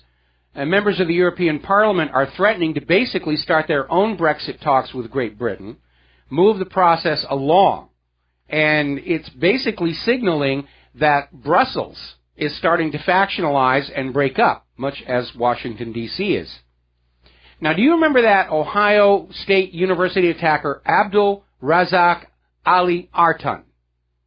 And he was allowed into the United States, was given asylum along with his mother and 6 siblings. It turns out, according to Senate Judiciary Committee Chairman Chuck Grassley, that the Department of Homeland Security knew this guy was a possible recruitment target of Islamic terrorists, but said, let him in anyway. Because it's always handy to have a couple of ready-to-go terrorists sitting around the country for the next false flag. You know, these guys don't grow on trees. We have to have some of them on the leash somewhere. Now, do you remember that Egyptian plane crash that happened in June? And Europe was saying mechanical failure, pilot got crazy. Egyptian investigators were saying they thought it was an attack, a possible bombing, or a possible accidental shoot-down by nearby military planes. Well, the Egyptian authorities have announced they have found explosive residue on the victims of that crash. So mechanical fault is now off the table here. Something happened. Either it was a terrorist bomb or it was an accidental shoot-down, which does happen a lot. Back when TWA 800 was accidentally shot down in a test of the Navy's Aegis CEC system, I went out and I did some research, and the United Nations at that time acknowledged 25 accidental shoot-downs of commercial airliners by the world's military, most of which were and are still classified. Some are acknowledged. Obviously, when the USS Vincennes shot down the Iranian Airbus in full view of everybody, that one was kind of hard to cover up. But there was the Atavia DC-9, the Aer Lingus shoot-down. It could be that Malaysian Airlines 370 was the victim of a shoot-down, according to statements made by oil workers who were right underneath where it exploded. And, of course, TWA 800 itself. Now then, we're going to go ahead and open the lines. Let a few more callers in here. And in the world of computers and science and everything, 3D printing is really taking off, and it's been demonized by the gun grabbers because you can now spit out gun parts outside the control of the government. We're going to take a break here to do a shout-out to our on-air affiliates who are rejoining our network. We're talking about computers and computer technology and 3D printers.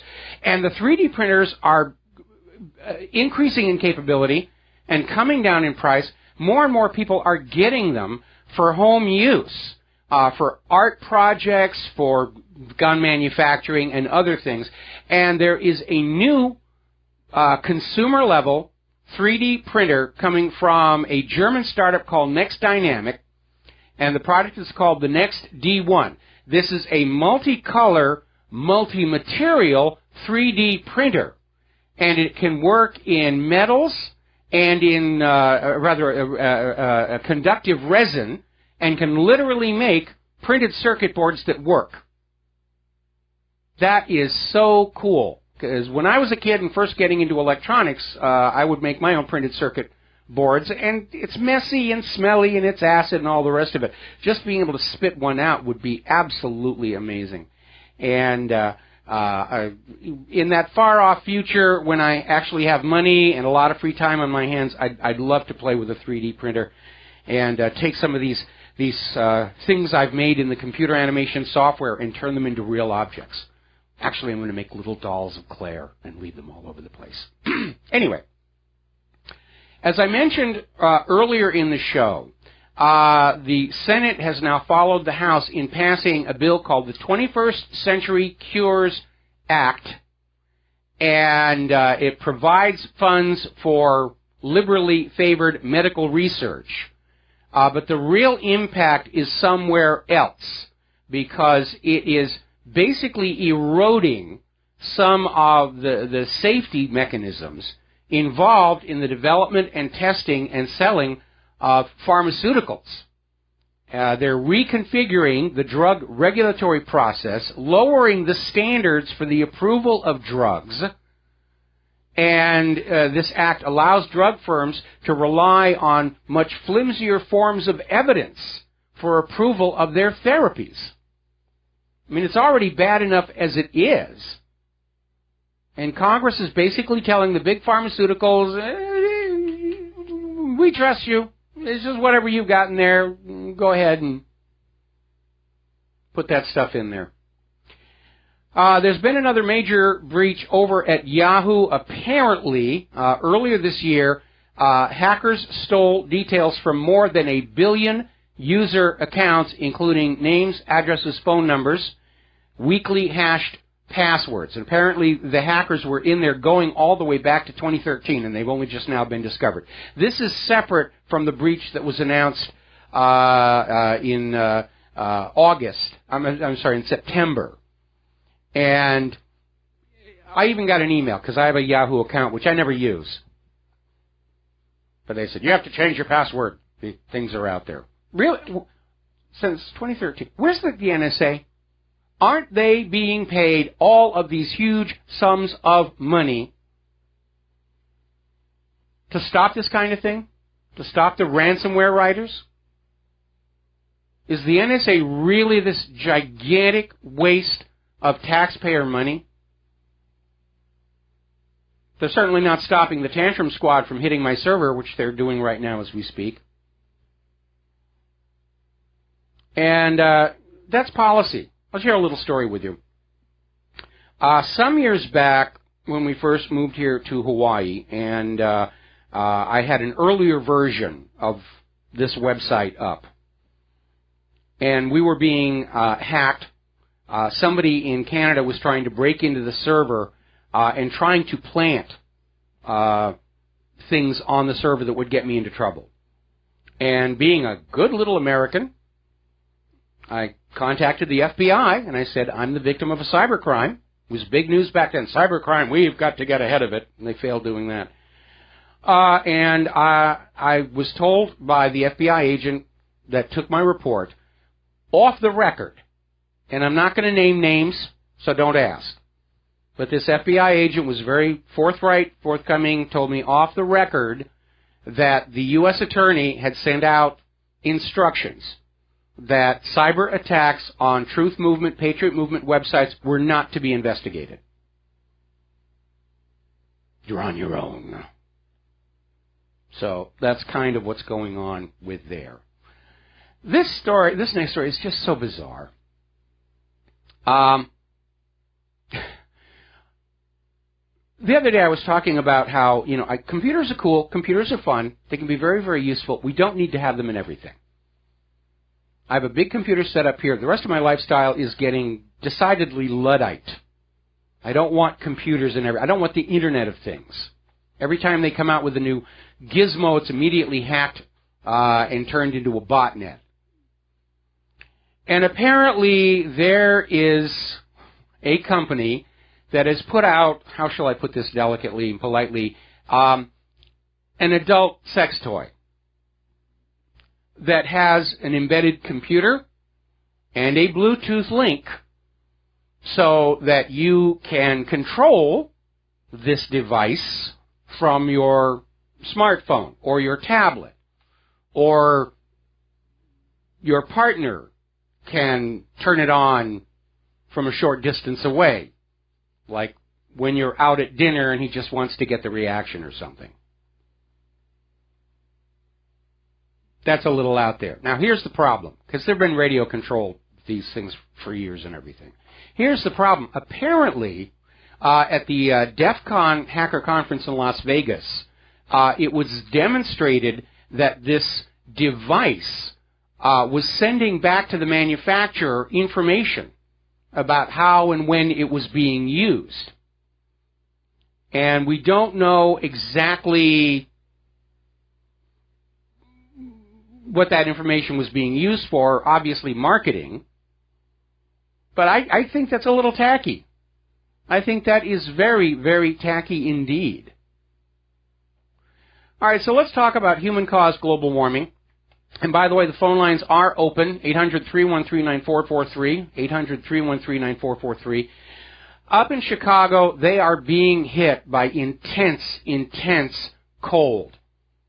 They're getting all these blasts coming down from the Arctic, all over Canada, all over the northern U.S. They're setting all-time cold temperature records. We're still a few days away from the official start of winter. And they are seeing those temperatures 30 degrees below normal for this time of year. Now, the carbon Nazis are still out there screaming, well, the Arctic cold has traded places with the human-caused global warming, and the human-caused global warming is up in the Arctic, and if you could get to the North Pole, which we know you can't, to verify for yourself what we're saying, you could walk around in your Bermuda shorts and, your suntan oil, and everything would just be absolutely wonderful. And that's their current spin on this.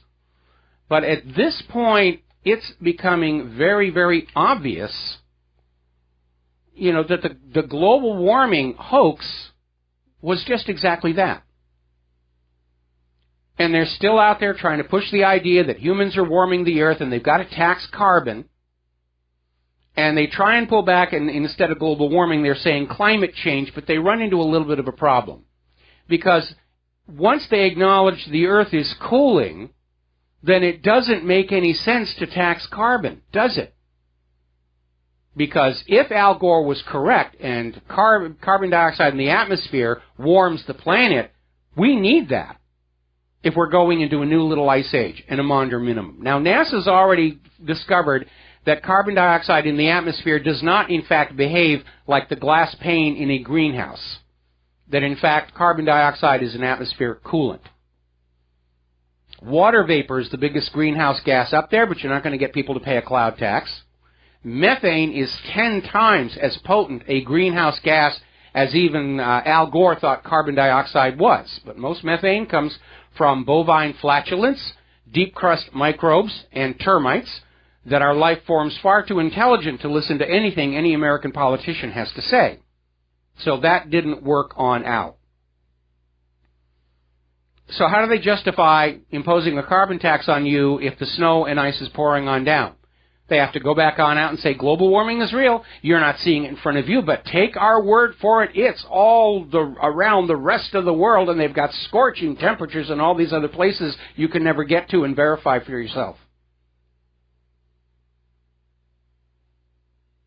Back in 2000, they were saying snowfalls are a thing of the past. And we've had several record-setting winters since then. Remember 2009? That was a good one.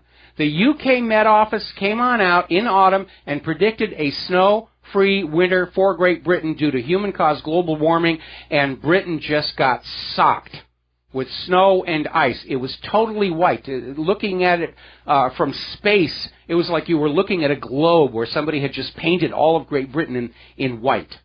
It was that solid. And so the carbon Nazis have got a bit of a problem. You have all those who invested in green projects who are losing money. In fact, we just had another one come through here. Let me skip on down here. Where is it? SunPower Solar is having to lay off 2,500 employees. All of the corporate media that got on board this hoax are realizing that it is another nail in the coffin of their credibility. All these so-called science channels on TV bought into it. Now they're trying to figure out how they can get out of it and maintain some semblance of their former reputations. Human-caused global warming is turning out to be one of the biggest scientific hoaxes of the age. And everybody who got caught up in it, was part of it, are struggling to keep their reputations, let alone their funding, to keep this thing going. And isn't it amazing, after all these years of record-setting winters, they still can't bring themselves to say, maybe we were wrong? Because it was always political. It was never science. If it had been genuine science, when the world started cooling, they would have said, oh, we're going into a cooling phase. Problem solved. Let's go find something else to research. The dead giveaway is anytime somebody says the word consensus. Because consensus is not science, and science is not consensus. Consensus is a political word. It means we've bought and bribed and blackmailed enough people to nod their heads in agreement with us that you should believe what we're telling you. Because they're all wearing white laboratory coats, and they have gold things hanging on the walls, and that's why you should pay attention to them.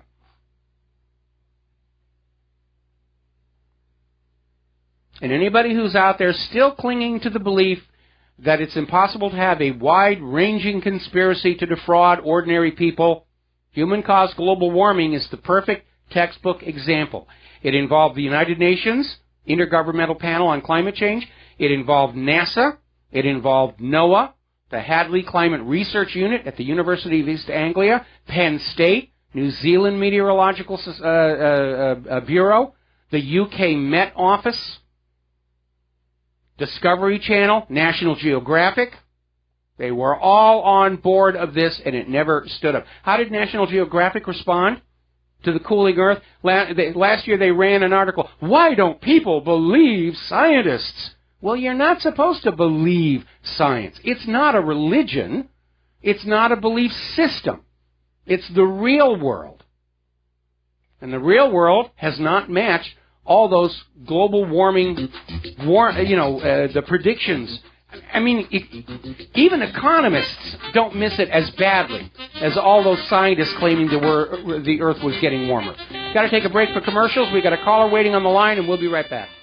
And aloha, America. Welcome back to our show here. We got about a half hour to go here, and of course, what follows my show is John Stadmiller and his program, and he wanted me to share with you. You're probably going to want to. Don't touch that dial. Just stay tuned in because Gerald Celente of Trends Research Institute is going to be John Stadmiller's guest for the first half hour of the program, talking about Donald Trump and what we're going to be seeing with him after January 20th. So you're going to want to stay tuned for that one here. Let's grab ourselves a phone call. Mike in Tennessee. Aloha. Welcome to the show. What's on your mind? Greetings, Michael. Was that Hank Williams Sr. that's singing that song you played in the intro? No, that's the one about. I wasn't even paying attention to the bump music there, but I think that's the one about. His name is Jeremiah something. If you go to the website for the radio show, which is WRHradio.com, you will find partway down the page, there's a player that has all of the bump music for the show. And it's got all the information about where the bump music came from, and all the artists, the original recording artists, and those who gave us permission to let us use the music. Okay, that old song kind of sounds like Hank Williams Sr., but do you have an email address on your website? I've been trying to reach out to you, and I didn't know if there was an option on your website for that. Well, yeah, I mean, up at the top, right underneath the green banner, it says email WRH. And you can just click that, and it will open up your mail client, and you can send me an email. Okay. Well, you're talking about websites being hacked. Well, my website was shut down today, and I contacted the company that's managing the domain, and they said, well, you know, we sent you an email a month ago, and we're moving it over to another platform, and because of that, it's going to take 2 weeks to format it. Boy, so that's kind of weird. I don't know who your ISP is. I mean, my server gets upgraded on a pretty regular basis, but the transition is overnight. The website is down for maybe 2 hours while they do it. So I don't know who your ISP is, but you might want to consider trading up. Yeah. The reason I call is that invariably, most people that refer to what we're dealing with as a government, a corrupt government, in reality, it's a corporation posing as government. And there's a show that comes on Saturday night, and the host, Al Whitley, was on Tuesday night for John Stadmiller. And on her website, anticorruptionsociety.com, she has a tab called Lawfully Yours, and it explains what's going on. And part of that is that it references the Clearfield Doctrine, which was a Clearfield Trust lawsuit. And in that, the Supreme Court admitted that the United States government is a corporation, and that when a government becomes a corporation, it lays down its sovereignty and becomes no different than a simple person, and therefore it cannot be a government. It is a corporation posing as government. It's no different, in my view, than a burglar kicking in your door and coming in and trying to steal your stuff and rape your wife. You've got every right to, pick up the baseball bat and go to town. And it's, even if the burglar comes in and says, I'm the government, you're still a crook. And what I see extorting everybody in this country via the tax system and you name it, the guys with the blue lights and the black uniforms and the guns pulling you over, trying to engage in commerce on the side of the road. It's a corporation posing as government from top to bottom. And in this country's foundation, there was no room for corporations. It was actually forbidden. The same with people with titles of nobility. They couldn't hold office because their loyalty was to somebody else, not us. Corporations' loyalty is to the corporation making a profit, not us. Therein lies the problem. So I think it's high time that, we get back on the page of just scrapping what's going on, eliminating it, and starting back over with a self-governing republic, which is what we originally had.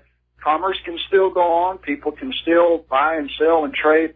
It's just we don't have the robber barons raping us and stealing us blind and putting us in the prisons for crimes against the state Well, you know, there's well, I'll tell you what. We're going to have to take a commercial break. Hang on to the phone. I'm going to come right back to you after these words. And aloha, America. Welcome back to our show here. And we're having a little conversation with a caller about how supposedly the courts have acknowledged that the U.S. government isn't a sovereign institution anymore, but in fact a full corporation. Now, the first thing that occurs to me when I hear that is if, in fact, the United States government is a for-profit corporation, then it has lost all sovereign immunity, and we, the people, have a right to sue this corporation as we would sue any other corporation for breach of contract, failure to perform, failure to deliver. So, hey, that's going to make the lawyers all happy. Well, the problem is, Michael, that the courts are part of that corporation, so until we restore a constitutional court, and since, 38, that they've applied all statute law and all the constitutions shelved since they brought in the statute law. So we don't even have a constitution anymore. The courts are all statutory, which is corporate policy. This company that canned my website is called web.com. And now there is a way that my website can be seen. It's mp4ce.samsbiz.com, which is what I originally created it under some 10, 12 years well, ago. that sounds to me like your server is actually up and running, and that's a configuration problem with the second domain name. Anyway, the thing to keep in mind here, I understand that we may be heading to a Soviet Union-style collapse of the U.S. government, and we're going to have to start all over from scratch, and we're going to have some ironclad rules going on no more private central banking. Believe it or not, when the United States was first formed, there was actually a ban on lawyers serving in the federal government. And I think that might be a good one to have either, because Congress is certainly not a representative body of the American people. It's filled with lawyers and inherited wealth and a bunch of people who behave, even today, like a bunch of high school socias. Remember the high school clique, the kids whose parents had all the money and they got away with everything, and they grew up and got into the government, and they're just as childish, only now they've got nuclear weapons. The original 13th Amendment forbid titles of nobility holders to hold any office. And in this country, you couldn't have a corporation. Corporations were rejected because you got to be a live human being with flesh and skin in the fight. And a corporation basically is a fiction on paper. So going back to that, Abraham Lincoln had some very strong words about that as well, because the idea of having a business attached to a flesh and blood human being is it limited how much wealth that business could acquire. And then on the death of the person and the dissolution of the business, the money got pumped back into the society. Corporations are effectively immortal, and they accumulate wealth over time until that sheer weight of that wealth becomes a threat to the republic itself. And that was the point that Lincoln was trying to make. Anyway, listen, I need to let you go. We got another caller I want to get to, and I got some news I need to report on. So let's switch over to Tom in Florida. Aloha, Tom. Welcome to the show. What's on your mind?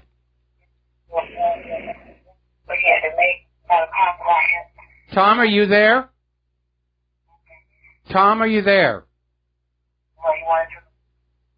Okay, I'm hearing something that sounds like a tin can and a string. Tom, can you try and call back in, because I can't understand what you're saying? Okay, all right, there we are. Now then, we are hearing a very alarming bit of news, and this was reported over at Investment Watch blog. And basically, the government of Japan and TEPCO have very quietly acknowledged something that was kind of obvious for a while now. They're basically losing the Battle of Fukushima. The meltdowns underneath those ruined reactors are out of control. There's no amount of cooling that's going to shut it down. There's spontaneous fission taking place down there in the ground, and they don't know what's going to happen. What's really amazing is Akira Kurosawa, who's a very famous Japanese filmmaker, did this surrealist collection of stories at one point, one of which was how Japan had been devastated by a meltdown of a nuclear reactor which triggered a volcano. And, it's kind of weird, art mimicking life. But we've known all along, like everything else, governments, corporations lie. They don't want you to know what's going on. I remember that big whopper that they told when there was that gigantic explosion from one of the reactor buildings, and this cloud shot way up in the sky. And that was about the same time they said the radioactive levels were just sky high. And then 24 hours later they said, oh, we made a mistake on the calculator. It's not that radioactive. And that was just a steam explosion. Okay. And the problem I had with that was twofold. First of all, the water that would be in a steam explosion is itself radioactive. That's what's in the primary cooling loop of that style reactor. Second of all, when you have a steam explosion, it means hydrogen is combining with oxygen to produce the steam. Steam is white. Should look like a cloud. The cloud that came out of the reactor was this pale, sickly yellow-green, which is the same color as the quadrivalent form of plutonium oxide. So we knew they were lying about that, and then they got Ann Coulter to come on out and say, a little radiation's actually good for you. And I think at this point, a lot of people are waking up to the realization that it isn't just occasionally that we're being lied to by the governments, by the corporations, by the corporate media. It's constant and never ending. If you are depending on government spokespeople, the commercial news networks and media, then you are absolutely deaf, dumb, and blind in terms of what's really going on in the world. You are fed lies from the moment you wake up to the moment you go to bed. This medication is safe. This is good for you. You should love the politicians. This war is necessary, just, and moral. Humans are warming the earth. Saddam has nuclear weapons. Assad has sarin gas. On and on and on and on and on. And people are waking up to that, and that's another reason they're in such a panic. They're trying to reassert control, declare the independent media treasonous. That's actually in the current iteration of the National Defense Authorization Act. The independent media can be investigated for treason because reporting a point of view different from the government is now considered treason. That's how scared they are. And my opinion continues to be that the fastest way to bring down a dictatorship is to force them to act like one where everybody can see it, which is exactly what's going on right now. All right, looks like we got Tom in Florida back. Tom, are you there? Yeah, good afternoon, Michael. Okay, I can hear you much better now. What's going on? No, yeah, I just want to bring up the fact that on the media was talking today that Comey told Trump that the Russians did not hack the election, and what the homie is telling them this, and then you have these liberal Democrats screaming their heads off. They're crying like babies and saying that Trump did this with the Russians and all that. But let me ask you, did you see the interview yesterday with Cavuto and Pelosi's daughter? Oh yeah, I mean we got the tape on the front there, and basically Cavuto nailed her and said this is all just a political job to convince the GOP electors to vote for Hillary Clinton, and it's failing miserably because the GOP leadership has been contacting the GOP electors, and they're all saying absolutely not. We don't care about the death threats. We're going to do our duty as it was delegated to us to do. So. Like I said, Hillary needs 41 Trump electors to defect. She's not going to get that. And she doesn't have enough even to throw the election into the House of Representatives, which is why I'm very, very concerned about Trump's physical safety between now and next Tuesday morning. And frankly, if I were in charge of his security, I would have Trump locked up in a vault someplace with plenty of food and air supply and comfort and TV and everything, and not let him out until Tuesday morning, because these people are desperate. We have got a group of people who are steeped in drug money corruption, and they all understand that when it starts to unravel under a Trump presidency, it's all going to unravel, and a lot of people are going to be going to jail. And Michael, yeah, go ahead. The sheeples, there's so many sheeple in this country now, it's disgusting. They're mindless sheeples, I call them. And, you know, I want to get back to this guy, Gruber. You remember Gruber told them about the health care thing? These people are so dumb, don't even know what's in it. And Pelosi's the old lady saying, you're going to have to read it to know what's in it. And you got this Gruber. I was wondering if Trump is going to have this guy arrested, Gruber, for trying to mislead the American public for what he did with this Obamacare. Well, here's the problem, okay? If ordinary Americans lie, it can result in legal repercussions. If you lie under oath, you can go to jail. If you tell a lie about somebody, you can be sued for slander or libel or defamation. But politicians have been taking the position for years that political lies are protected free speech under the First Amendment, which is kind of bizarre because the First Amendment exists to protect the truth, not to protect the liars.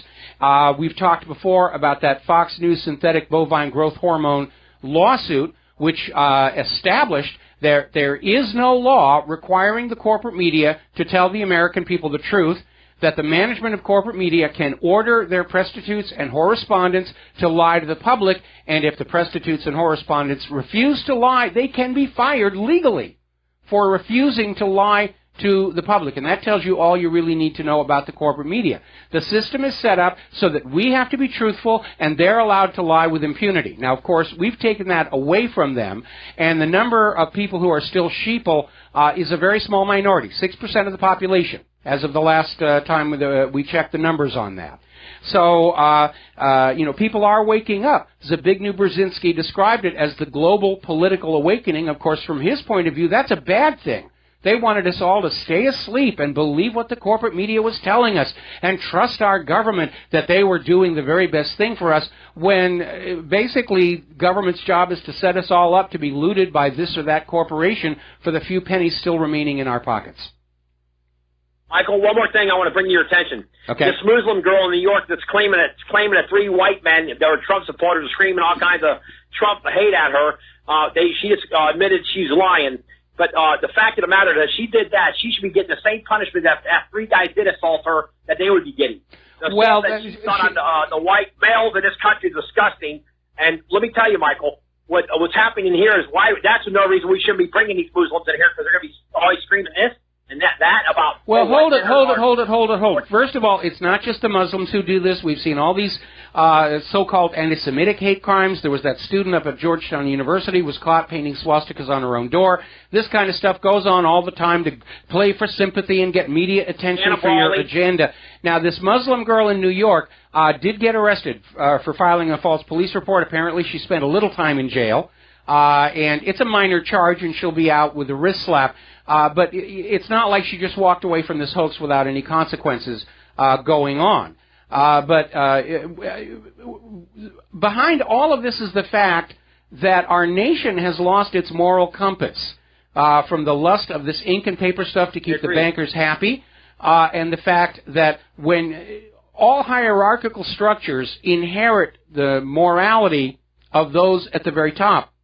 And we've had 30 years of a corrupt criminal government, and we shouldn't be surprised that as a result we are living in a corrupted criminal society. Yes, you're absolutely right, Michael. I don't know what else to say other. I just think that they should, after they arrested her, they should actually really arrest George Soros for what he's doing to the United States. Soros. Yeah, Soros is a major problem, and it's proof. I mean, Soros to me right now is the prime justification for socialism because he illustrates what people with way too much money are capable of doing. Soros is not an elected official. He's not part of our government legally, and yet he's meddling and tinkering all over the place.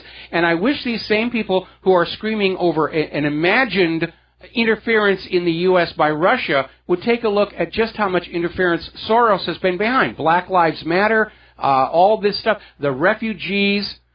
He's one of these people who thinks having that kind of money gives him a right to play God, to treat the planet Earth and all of its people like personal toys. Bill Gates is another one. He's out there with his money pushing mandatory sterilization by vaccine.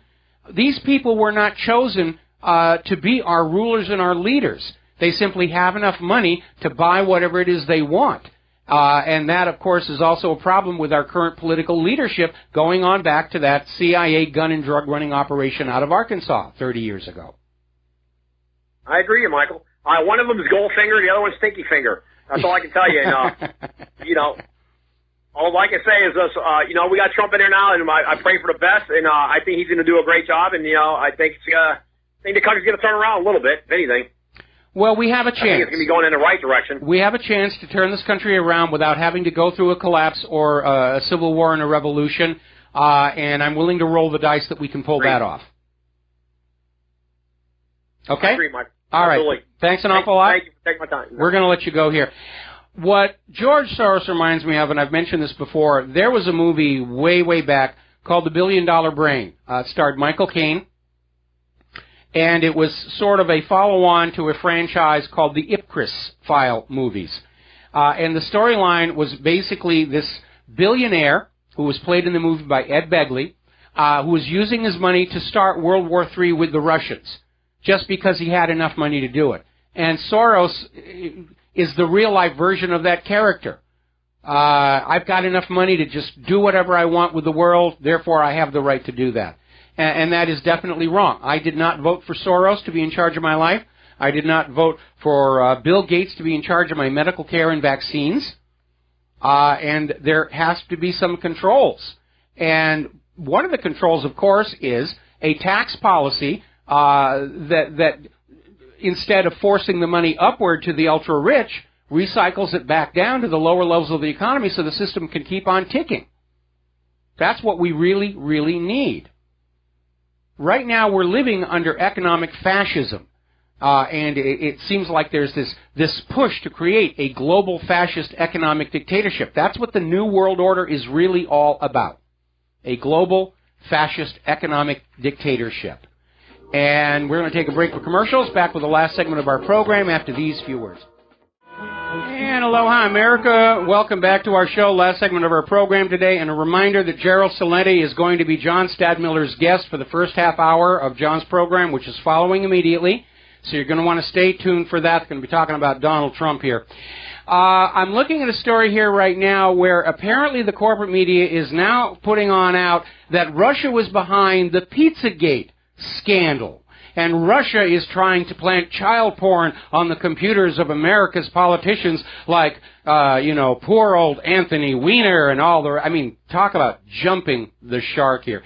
And in the latest embarrassment, the New York Times ran an editorial called Truth and Lies in the Age of Trump, which was out there saying that the corporate media is good and Donald Trump and his supporters are all liars. And right in the middle of this editorial was a fake news story claiming that Alec Baldwin has died at age 58, which I think he's still with us. I'm going to double check, but I think he's still with us. The European Union has now extended their sanctions against Russia amid the threat from Ukraine. I'm waiting for Hillary to come on out and say that these new 15,000 never-seen-before emails from Huma Abedin's laptop were put there by the Russians. They really are in thrash mode on this here. A little bit of good news from South Korea, and this has to do with energy production. Now, we all understand that fission nuclear power based on uranium is very dangerous. It's very toxic. They can't deal with the waste.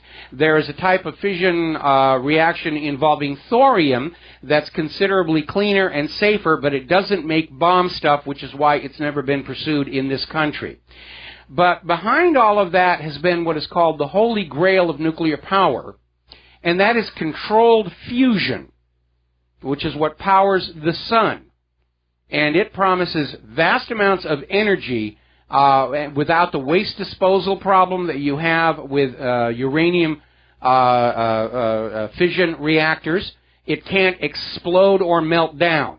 If anything goes wrong, it simply stops working completely. A lot of countries are working on hot fusion as opposed to the cold fusion. And South Korea has set a new record with their research reactor sustaining a plasma for more than a minute. Now, that doesn't sound like much, but in what's called the tokamak-style fusion reactor. The fusion takes place inside that plasma so that they can contain the energy, not have it melt down the outside, and being able to maintain that plasma and fusion continuously is essential to continuous production of energy. And up until recently, plasma formation has been clocked in microseconds or seconds, and this was more than a minute, and that means they're on the track to solving the problem of keeping a plasma stable, operating over long periods of time, and that is going to seriously change the energy market entirely. Fusion-powered electricity is going to be very inexpensive. Anyway, there's the music. Time for me to get out of here. Stay tuned for John Stadmiller and Gerald Salente. We'll be back here tomorrow, Friday, on the Republic Broadcasting Network, and the lovely Lady Claire will be with us. So have a good evening. Aloha, America.